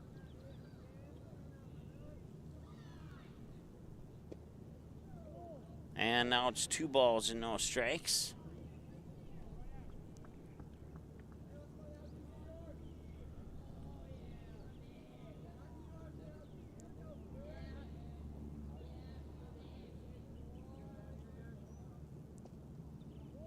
And that's ball 3, so 3 pitches. I think is it 4 or 14? It's either Neuarth or Semenko. And once again, I cannot see past the coach, so I think it's Neuarth. Guess we'll find out here if he walks. Oh, he gets a strike there. 3-1. Yeah, I'm pretty sure it's not Semenko as he takes a swing and the coach steps in my way again.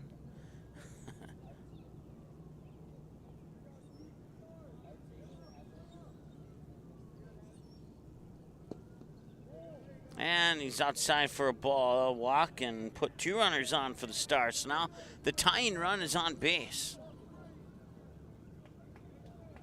Okay, so it is Semenko. I wasn't sure if there was a 1 in front of that 4 or not. But it is indeed Semenko. And now it's Caden Neuarth coming up to the plate. So Semenko batting 6th and Neuarth batting 7th.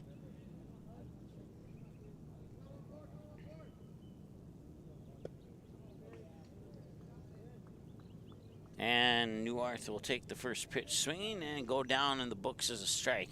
0-1. So some new batters come in here trying to pump some life into this Astros team as they are down 9-7 here in the bottom half of the 4th inning. So they still got about 7 outs to work with here as they take strike 2. And it's no balls and 2 strikes. 2 away here in the bottom of the 4th, and the tying run is represented in Semenko on first base right now. Runners will probably go on this pitch here.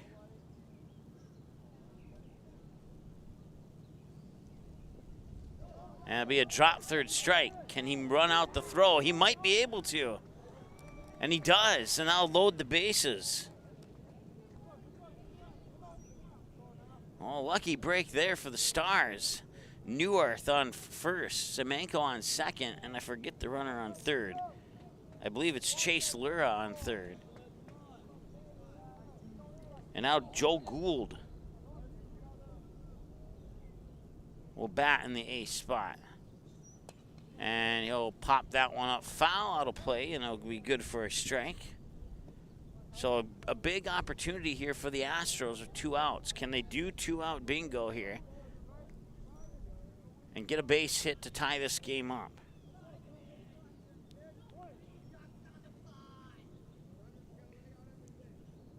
And the pitch. Outside for a ball, 1-1.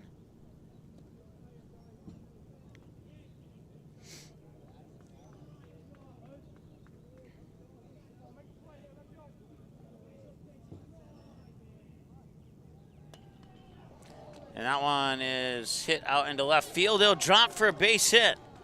1 run scores. 2 run score. And we are tied at 9 on a 2-run RBI single by Joe Gould.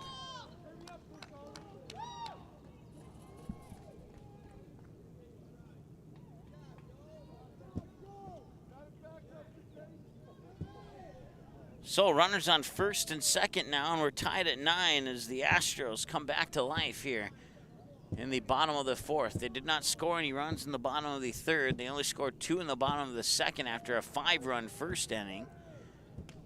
And that pitch comes across for ball number 1.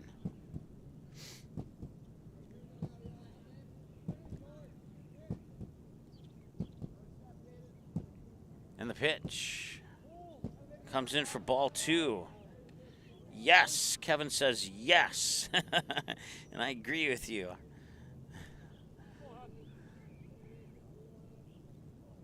Two balls, no strikes.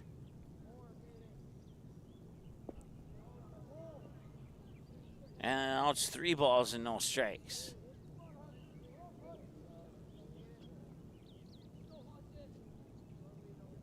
Runners on first and second.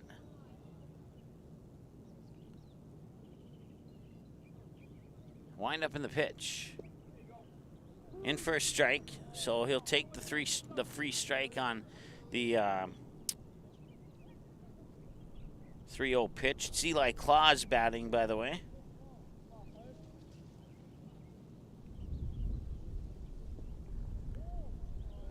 And Eli Claus will walk. They'll reload the bases here for the Stars, or for the Astros, excuse me. Caden Newarth up to third. Joel Gould up to second. Eli Claus standing on first, and now the batter is it Jack Demers? Let's see if I can find out here. No, check that. It is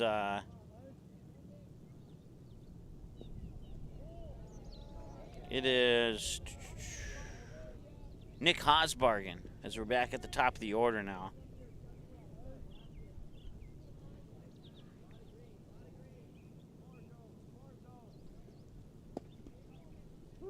Pitch comes in as a strike, and it's 1-1 to Nick Haasbargen.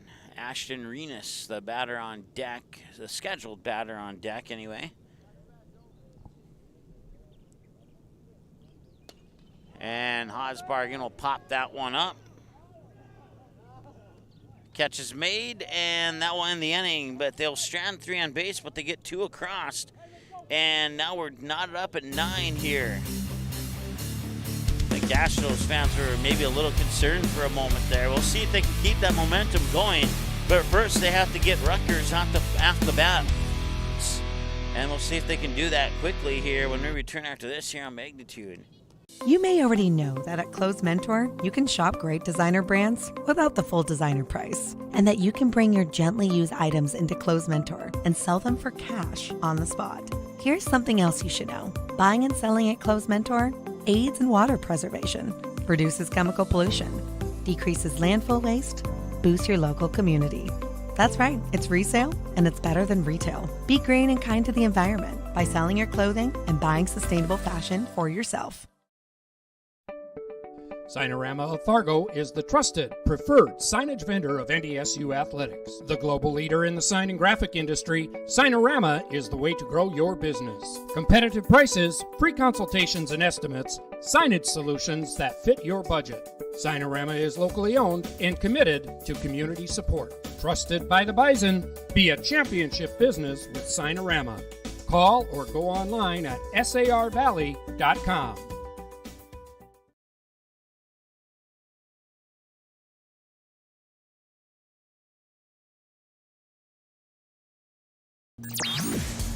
All right, there's Eli Claus warming up. 4 complete, top of the 5th. Starts now here at Teamwork Field in Vero Beach, Florida, at the Jackie Robinson Training Complex. And there you see Jackie's number 42 on the building. And I have a nice facility down here. 4 playable baseball fields, 1 practice / field, and then 1 what's the word I'm looking for? Multi-use field, I guess is the one way to put it. And then they also have 4 softball fields here. And there has been, I have seen some softball teams walking around the complex over the last few days that we've been here as well. So I wouldn't have mind getting over to see one of those softball games. I do enjoy the sport, and but I haven't been able to do that yet. So. Of course, a small part of me wants to broadcast a random softball game down here in Florida as well. So, Eli Claus on the mound, and he'll take a couple more warm-ups here, and then the batter for Rutgers will step into the plate.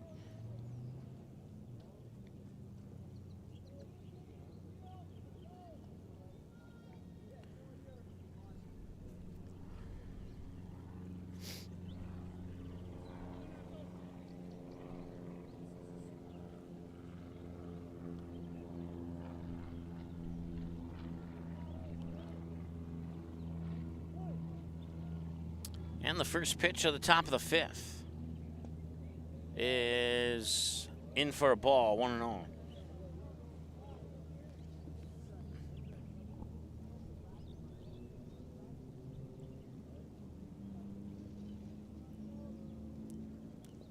Now hit him, and he'll go to base as a result.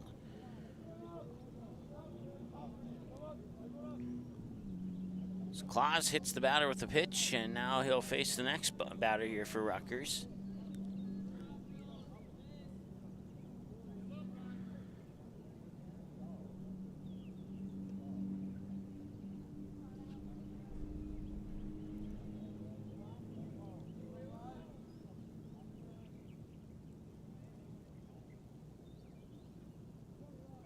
Runner goes up to second.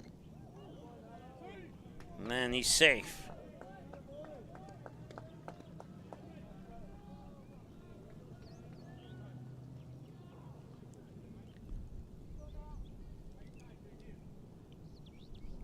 So successful steal of second base.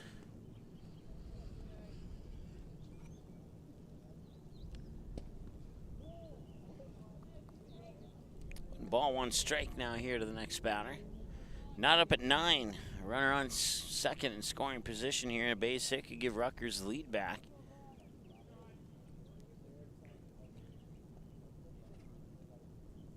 Claus delivers. It's fouled away for strike 2.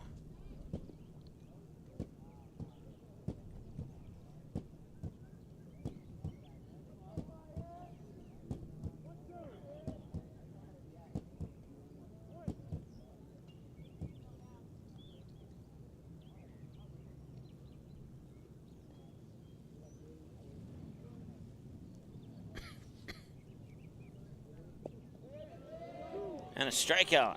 It's a Buffalo Wild Wings strikeout for Eli Claus. That's 1 down.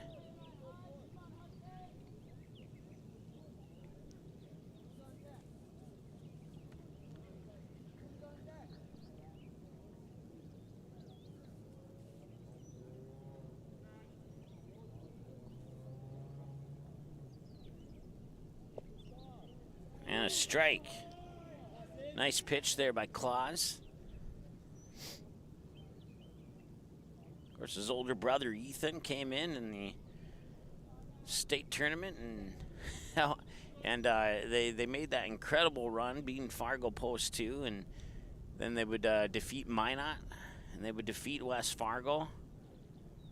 And Claus came in to pitch against West Fargo. Here's a grounder to second, and now the second out on the 4-3 ground out.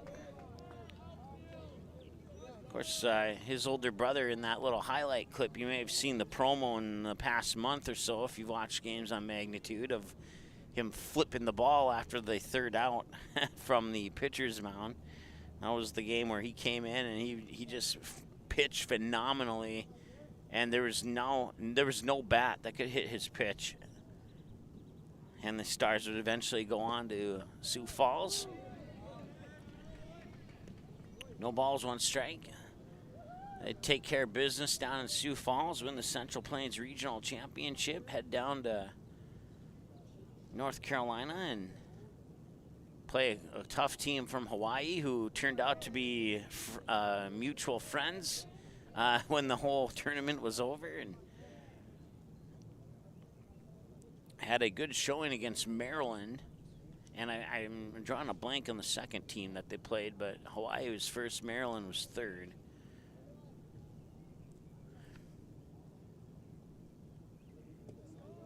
And there's a strike. 1 ball, 2 strikes, the count. Eli Claus on the verge of another Buffalo Wild Wings strikeout. Can he get it?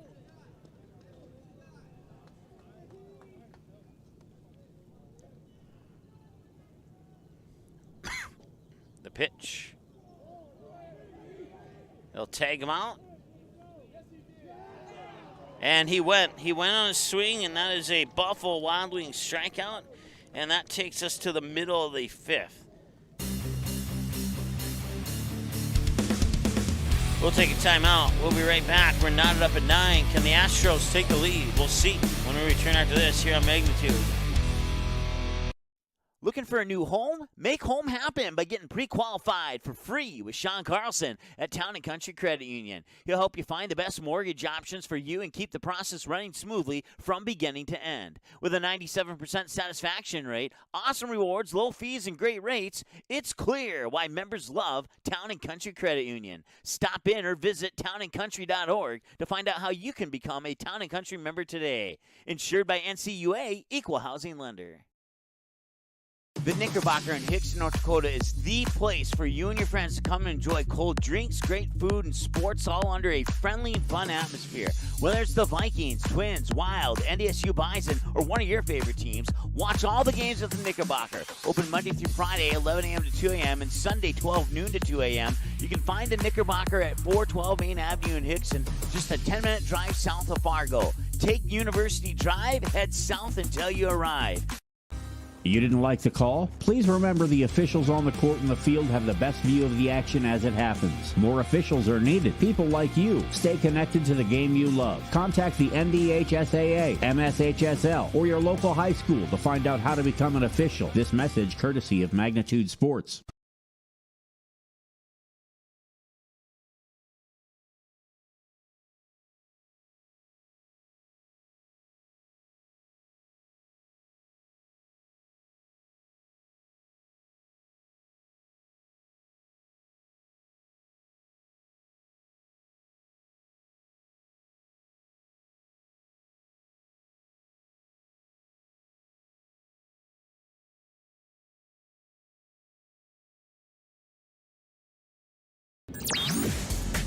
All right, welcome back. Bottom of the 5th inning of play.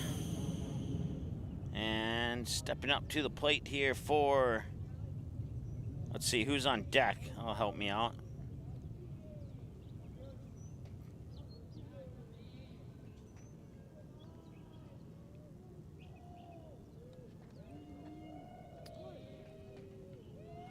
I believe it's Jackson Ammerman on at the plate.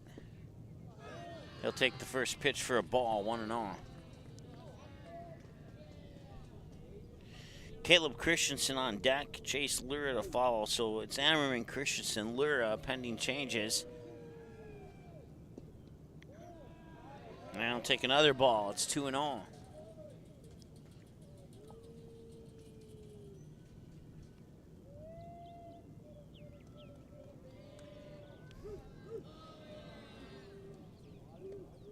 And that'll hit him.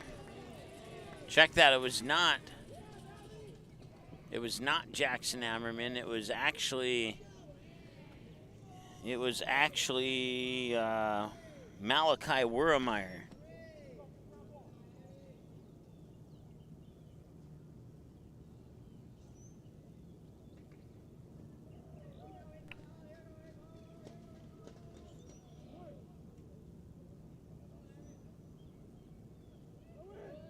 And now, throws second,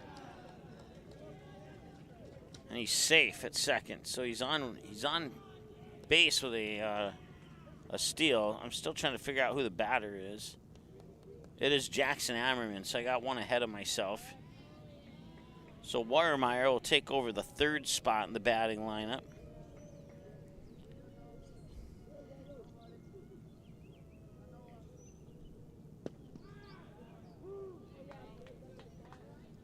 Oh, 2 here to Jackson Ammerman. Tied at 9, runner in scoring position with nobody out.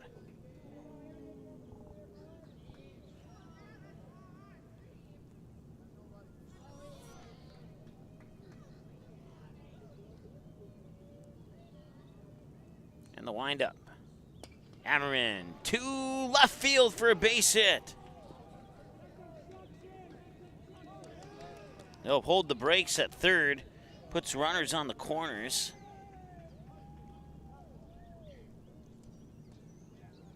So Jackson Ammerman on 1st. And you got Malachi Wurmeyer on 3rd. And Caleb Christensen steps up to the plate with Chase Lura on deck.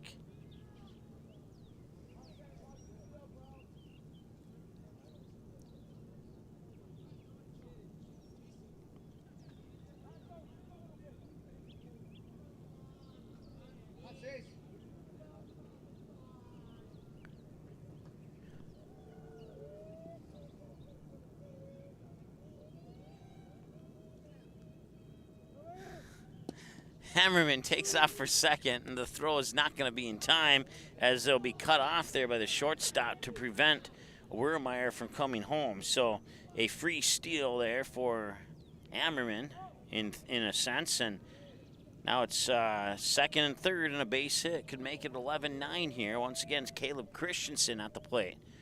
Christensen swings and misses, and it's no balls and 2 strikes now to Caleb Christensen.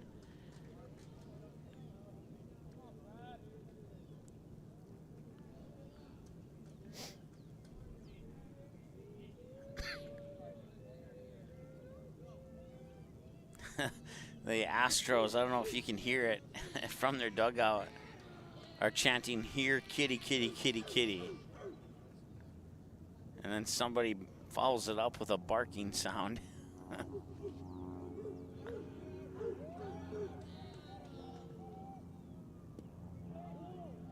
And he'll miss. It's ball 1. 1 ball, 2 strikes.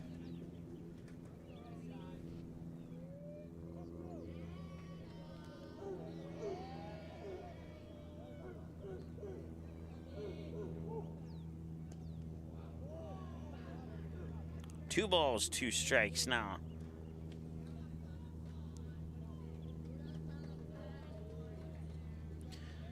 Two balls, 2 strikes, 2 runners on, nobody out. Tie game at 9 here in the bottom of the 5th.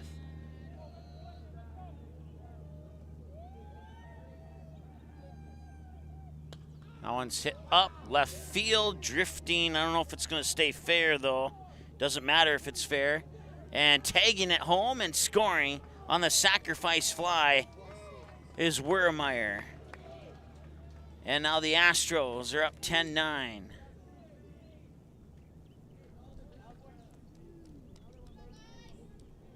So it's a sacrifice fly, puts 1 out on the board. And that moves Ammerman up to 3rd.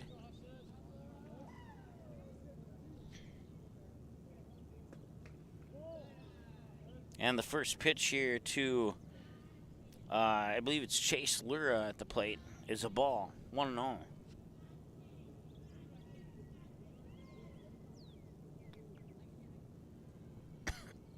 Semenko is on deck. And now he'll come home on that wild pitch, and Ammerman will score to make it 11-9. And it's 2-0 now here to Chase Lura.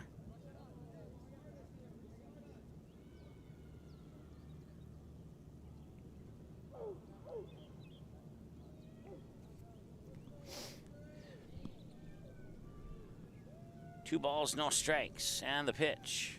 3 balls, no strikes as it curves too far in.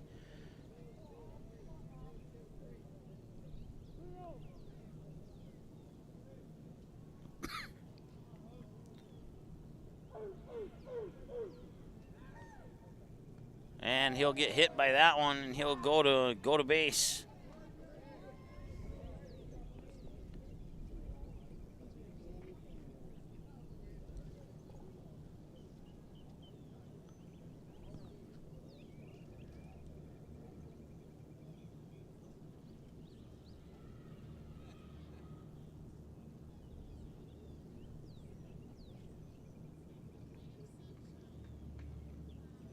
Yeah, we'll have a visit to the mound.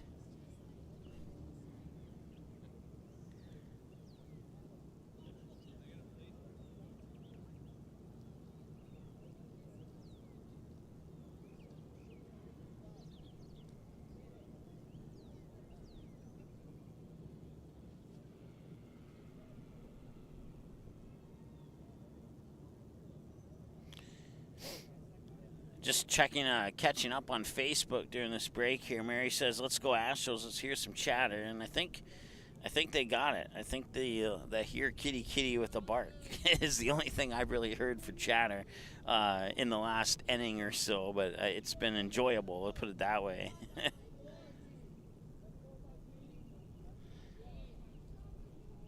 Astros up 11-9. They scored 2 in this one. They've scored 2 in 3 of the last 4 innings as that pitch comes across for a strike. 0-1. The batter once again is it's Demarion Semenko.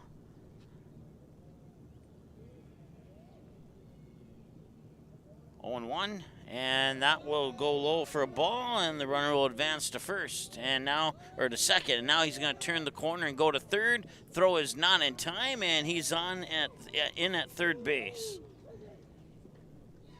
1 ball, 1 strike, 1 out, 1 runner on, and that runner is 90 feet away from making it 12-9 with 1 out, and Semenko facing the 1-1 count. I like this view. I'll tell you when he pitches. Wind up in the delivery. And it's low for a ball, and it's 2-1.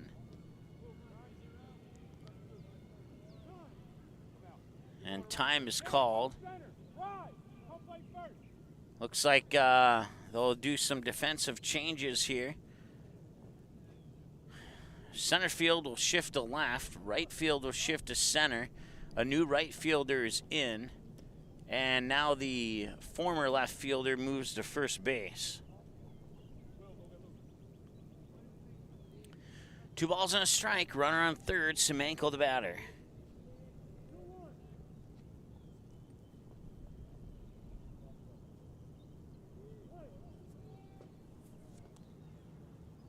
And the pitch. And it's in for ball 3. 3 balls and 1 strike. Semenko was walked last time he was at the plate. We'll see if they walk him again. It would bring Caden Neuarth up to the plate. And now Rutgers has some action in their bullpen.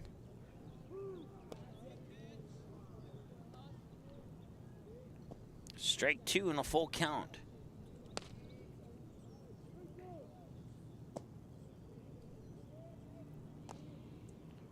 Well, a strikeout here would be big for Rutgers, and a walk would be disastrous.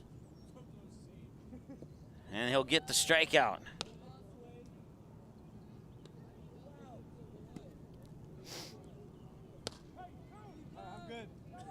So that brings up Caden Neuarth now.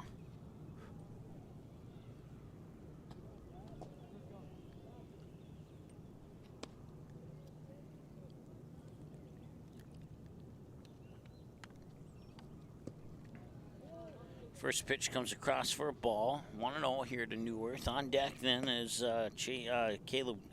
Check that. I don't know who's on deck. We'll find, I think it might be the top of the order with Haasbargen. That one is popped up, and the catch is made. And that will end the 5th inning of play. They strand 1 on base, but they take a 2-run lead as they scored 2 in the 2nd, 4th, and 5th. And now it's up to Rutgers to try and get those 2 back. And the top of the 6th. We'll be back in a moment here on Magnitude. Looking for a new home? Make home happen by getting pre-qualified for free with Sean Carlson at Town & Country Credit Union. He'll help you find the best mortgage options for you and keep the process running smoothly from beginning to end. With a 97% satisfaction rate, awesome rewards, low fees, and great rates, it's clear why members love Town & Country Credit Union. Stop in or visit townandcountry.org to find out how you can become a Town & Country member today. Insured by NCUA, Equal Housing Lender.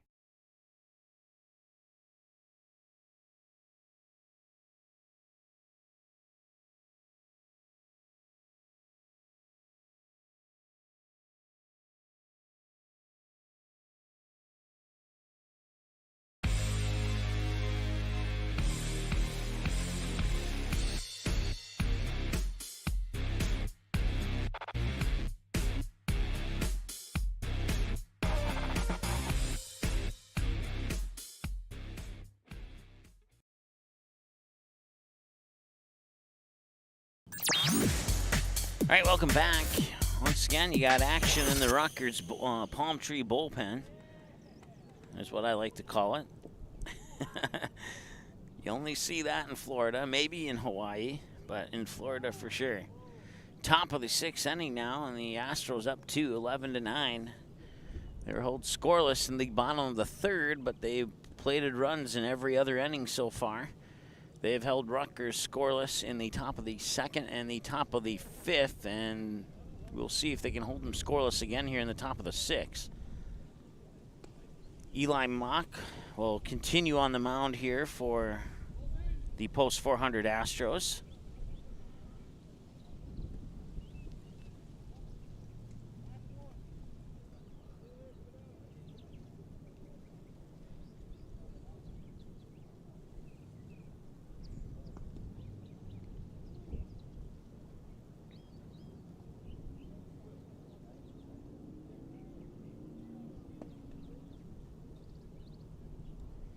So you get a close-up look there of the Astros bullpen. Looking to get out of this game here with a victory. It's probably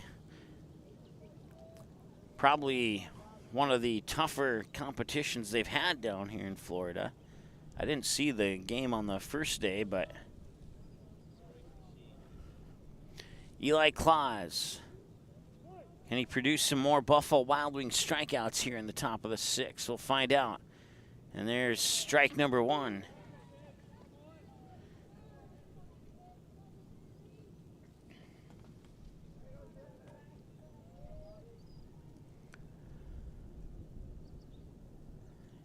And that is going to be a little bit low. I'll even the count at 1 ball, 1 strike.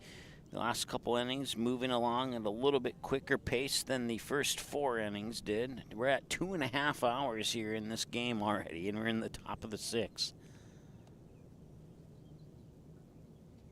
Swing and a miss for a strike. 1 ball, 2 strikes.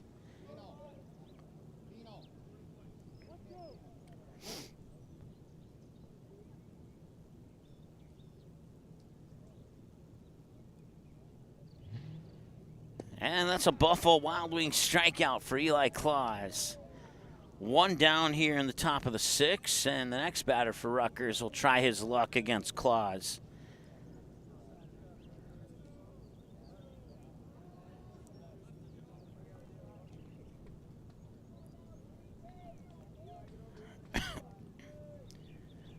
Two hours, 34 minutes officially as of right now. That one's fouled away.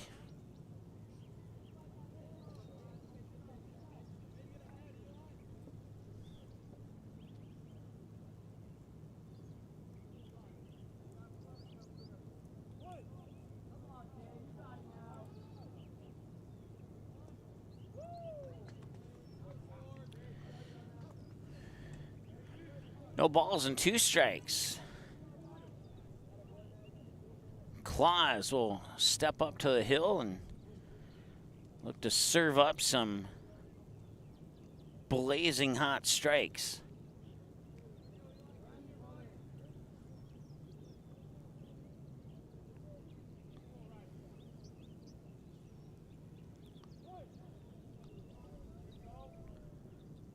Here's the wind in the delivery.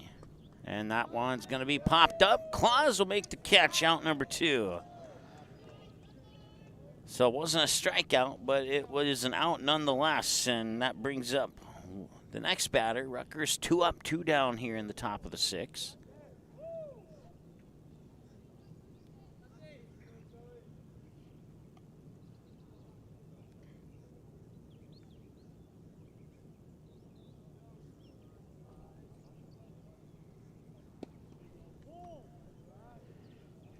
Ball 1, that's the first ball he's thrown in about 7 pitches, so that's a good thing.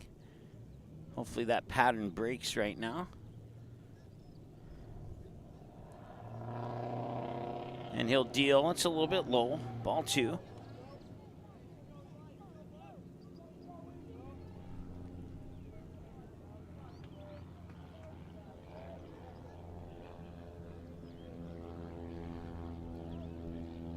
And that one is hit foul down, or is it fair? It's fair, actually, down the third baseline. They'll toss it into second.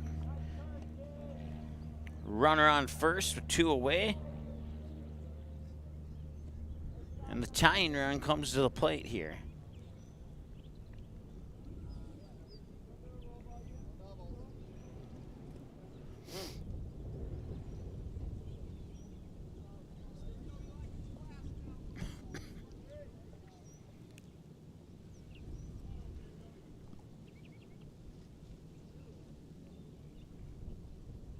Claus rifles one fair down the third base line.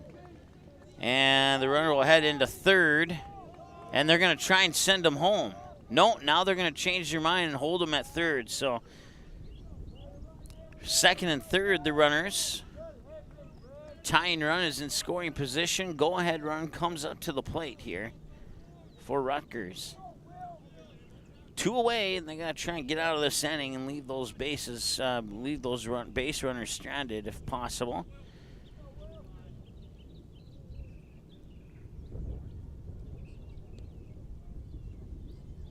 And the pitch swung on, hit hard, and it'll find its way into center field. 1 run will score, and the throw home will hold the other runner at third. So only 1 run scores. Runner reaches on a fielder's choice, and that puts runners on the corners at first and third.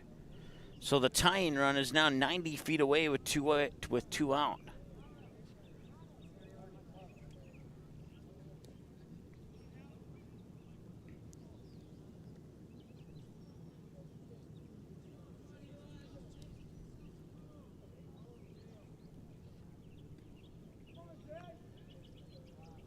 Claus will dig in, deliver, runner goes, and they'll let him go to second. A free steal there for Rutgers, and 2 runners in scoring position now. Tying run on third, go-ahead run on second. Pitch coming across as a strike, it's 0-1.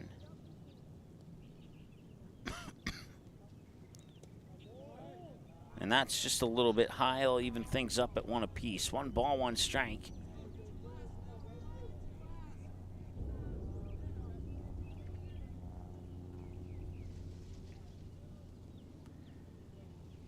Claus will deal.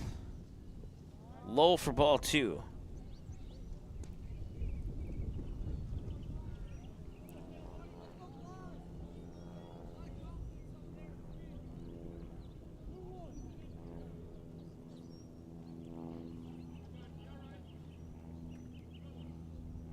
Wind up in the pitch.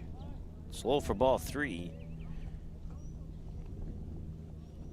A walk here would load the bases.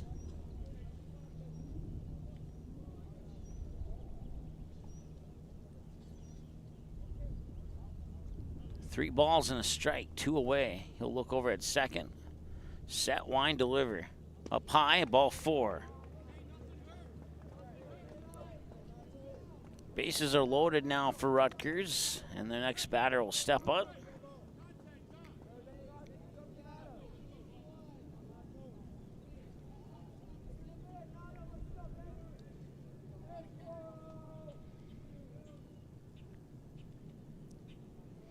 This goes to a positional player. It would be, and that's going to come in and tie the game as it got through his legs.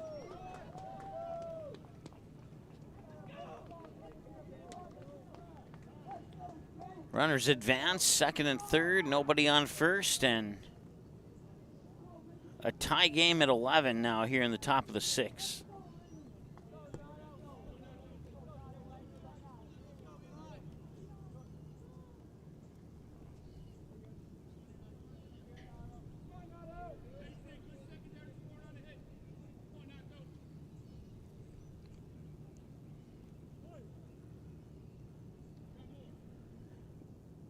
He'll foul that one away for a strike. Claus gets ahead in the count, 0-1.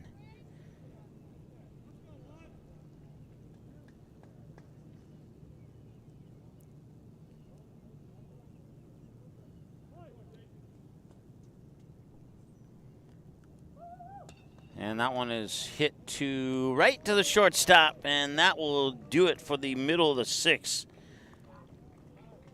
They leave 2 runners stranded on base, And we're knotted up at 11, the Astros. They've only not scored once. Can they get another run in the bottom of the 6th to retake the lead? We'll find out when we return after this here on Magnitude Sports. Looking for a new home? Make home happen by getting pre-qualified for free with Sean Carlson at Town & Country Credit Union. He'll help you find the best mortgage options for you and keep the process running smoothly from beginning to end. With a 97% satisfaction rate, awesome rewards, low fees, and great rates, it's clear why members love Town & Country Credit Union. Stop in or visit townandcountry.org to find out how you can become a Town & Country member today. Insured by NCUA, Equal Housing Lender. Buying, selling, or leasing commercial real estate or farmland in the Fargo-Moorhead and surrounding area? From office to retail, industrial to multifamily, commercial land to farmland. As the #1 commercial sales and leasing brokerage in the FM region, Goldmark Commercial has the experience and skills to handle all of your commercial real estate and farmland needs with the highest levels of customer service and marketing around. Trust the experts at Goldmark Commercial Real Estate to lead your team to success. You didn't like the call? Please remember the officials on the court and the field have the best view of the action as it happens. More officials are needed. People like you. Stay connected to the game you love. Contact the NDHSAA, MSHSL, or your local high school to find out how to become an official. This message courtesy of Magnitude Sports.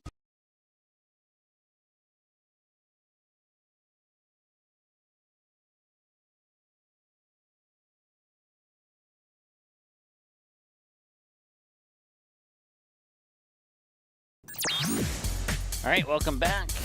Bottom of the 6th, Astros up to bat. We're knotted at 11 here, and it looks like he'll be starting off here with, let's take a look at the roster here. Is it Andre Work will be the first batters. He moves back into the lineup.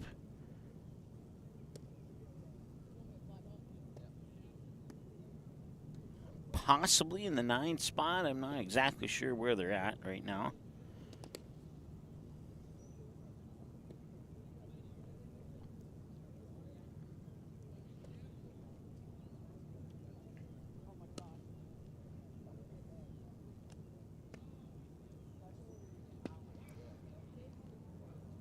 As they do have a new pitcher on the mound for Rutgers now, so I'm not sure. Like I said, I don't have rosters, so I'm not sure who it is, other than it's number 29. Is there a name on that?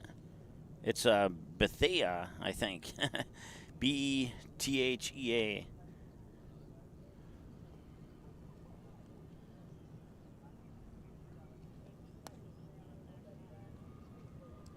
Tied up at 11. When we started this game, it was mostly cloudy and 77. Right now, it's mostly cloudy and 84. Forecasted high of 88 today here in Vero Beach. And whenever this game gets over, we can head to the airport.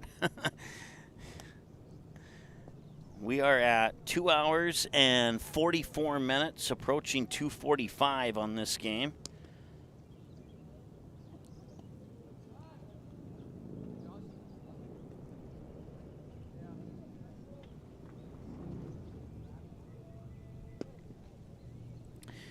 And I said in the pregame show, or back in the first inning, that I almost didn't put on sunscreen. Now I'm glad that I did, because I did not expect to be out here for close to 3 hours. I expected this to be like an hour and 40-minute game potentially, but that was not the case.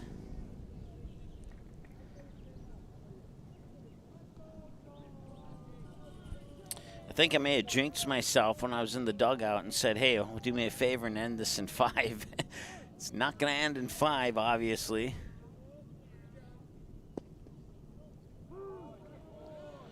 Joe Gould back in for the bats here. And the first one is a strike. He got an RBI, a 2-run RBI single last time he was at the plate. That one popped up and fouled away for strike 2.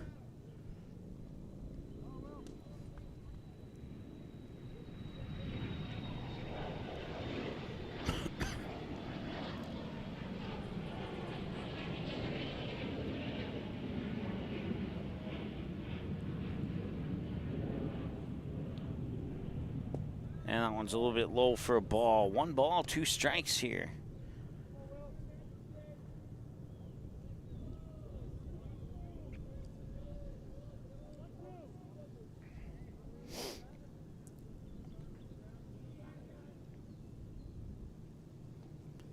The pitch is outside. 2-2 the count now. 2 balls, 2 strikes.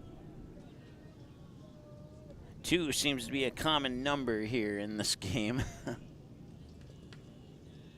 In 6 of the innings, the teams have scored 2 runs per half inning.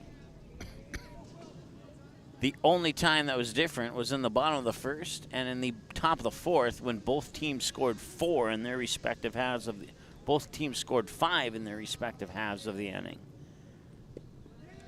And he'll walk up to first. So runner on for the Stars.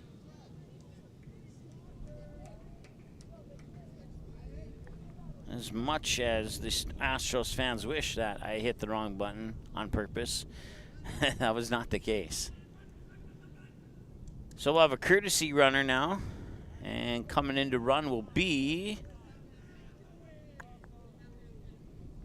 Owen Shannon. He'll come in and run at first base.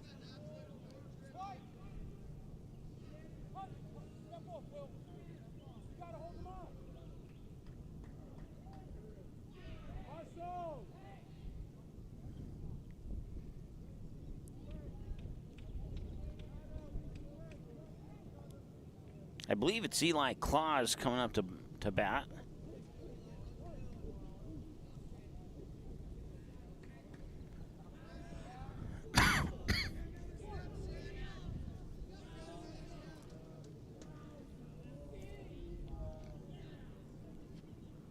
Sun ducks behind the clouds again. I love it when that happens. Showing bunt, bunts at foul.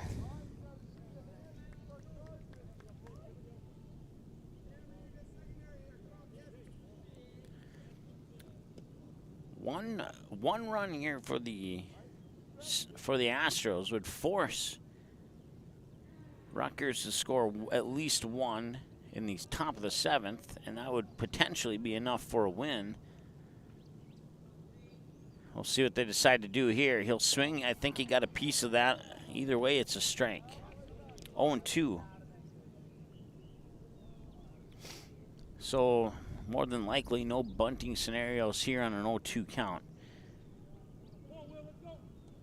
Once again, Owen Shannon, the runner on first for the Astros. And the pitch. Low for a ball. 1-2.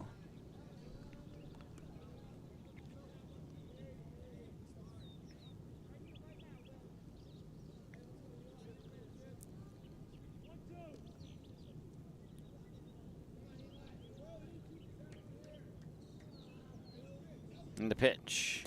Swung and lifted up, foul, third base side and out of play.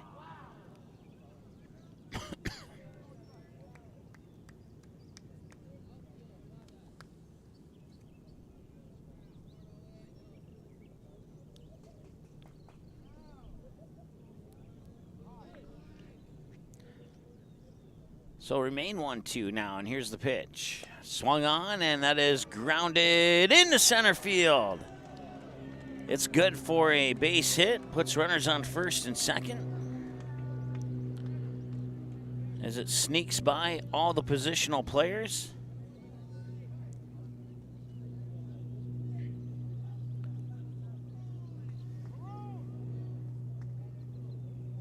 And now Nick Haasbargen will step up to the plate here for the Astros. Runners on first and second, still nobody out. Tied at 11 here in the bottom of the 6th.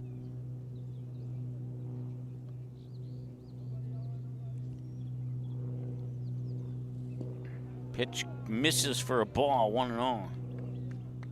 Once again, it's Nick Haasbargen in the batter's box here for the Astros. On deck would potentially be Ashton Renas.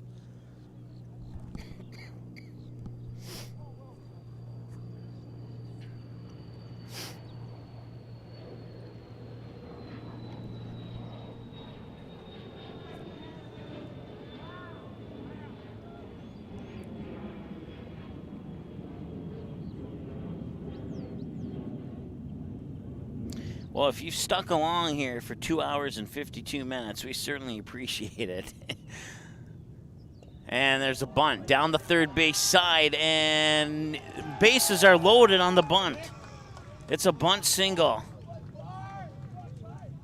The runner was already at third when he looked at third, then turned around and looked at first, and the first baseman wasn't quite on the bag and thought if he threw it, it'd be disastrous. And that was probably the best decision that the pitcher could make in that scenario. So a good judgment call there in the midst of action for the Rutgers pitcher.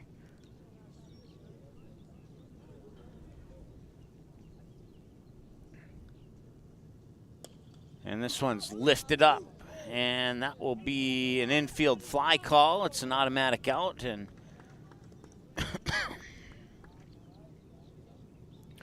was Malachi Wurmeyer who popped out.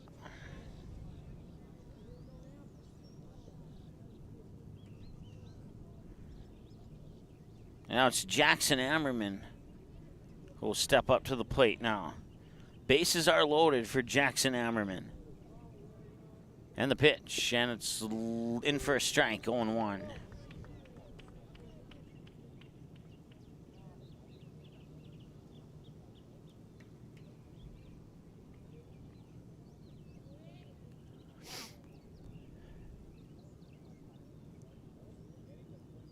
And that one's going to be popped up, and that will be in my left hand. Heads up. There we go. Fouled away for a strike, 0-2.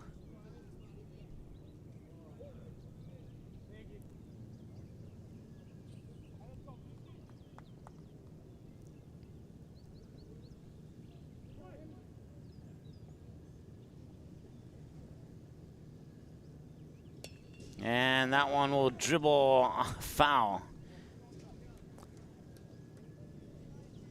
Came off the sand inside the batter's box and dribbled into the field of play. That's good for a fouled away pitch. He'll remain 0-2. One away now on the infield fly call and the pop out by Wurmeyer, and bases are loaded. They had the bases loaded a couple innings ago, and they left them all stranded. There's a hit, and that is foul.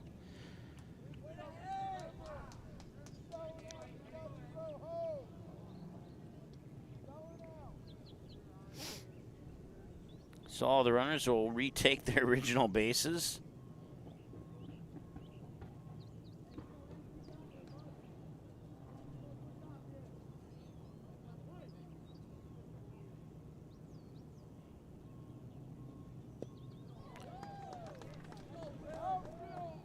And he strikes out, and that'll be out number 2.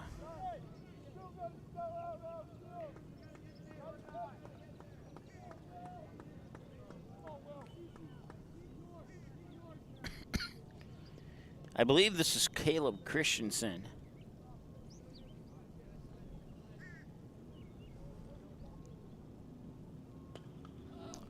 And that is hit to left, foul territory, catch is made, and that's out number 3. They leave all the bases loaded, and that ends the 6th inning of play. Still tied at 11. Now we'll see a full 7 for sure. We'll see what the Rutgers can do when we return after the break here on the Magnitude Sports Media Network. Looking for a new home? Make home happen by getting pre-qualified for free with Sean Carlson at Town & Country Credit Union. He'll help you find the best mortgage options for you and keep the process running smoothly from beginning to end. With a 97% satisfaction rate, awesome rewards, low fees, and great rates, it's clear why members love Town & Country Credit Union. Stop in or visit townandcountry.org to find out how you can become a Town & Country member today. Insured by NCUA, Equal Housing Lender. All right, they have decided to call it final. So the Astros are undefeated, yet they ended it in a tie.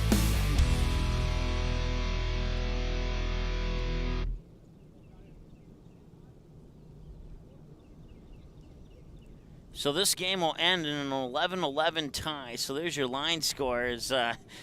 We have officially hit the 3-hour mark. That inning ended at 3 hours and 1 second officially, according to my timer anyway. And what a game it was. Astros start out hot with 5 runs in the bottom of the first after falling behind 2-0. And then they would get 2 more to take that 7-2 lead, and the Rutgers would chip away at it, getting 2, and then that big 4th inning for Rutgers that would actually put them in the lead. Astros would battle back to retie the game up, take an 11-9 lead, and then Rutgers would get 2 in the 6th to call it 11. Astros would fail to score, and then that would be it. That would be the final score, as they would call it a tie, and a 3-hour game ends 11-11 here on Magnitude Sports. Not a bad way to wrap up your trip in Florida, I guess. Thank you so much for tuning in. Let's take a look at what's coming up here. Let's skip our online. We are on YouTube, Twitter, Facebook, TikTok, and Instagram. You can go ahead and find us. So we got state tournament action for you on Tuesday. Perm Yellow Jackets, they will be seeded with an opponent to be determined. If they win on Tuesday, they play on Friday. If they lose on Tuesday, they play on Wednesday. So that's why Wednesday and Friday are pending there.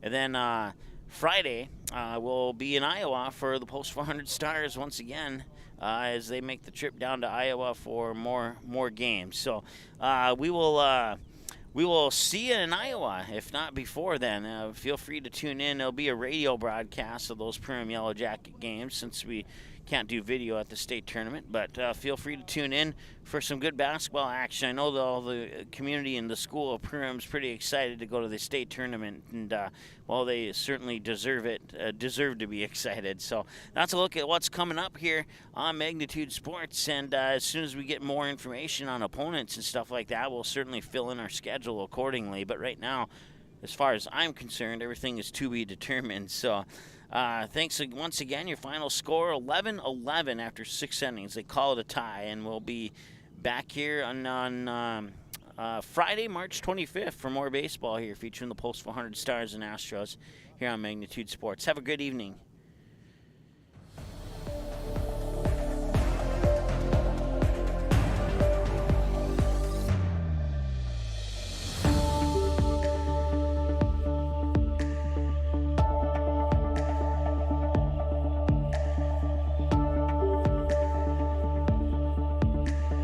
Proceeding has been a presentation of the Magnitude Sports Media Network.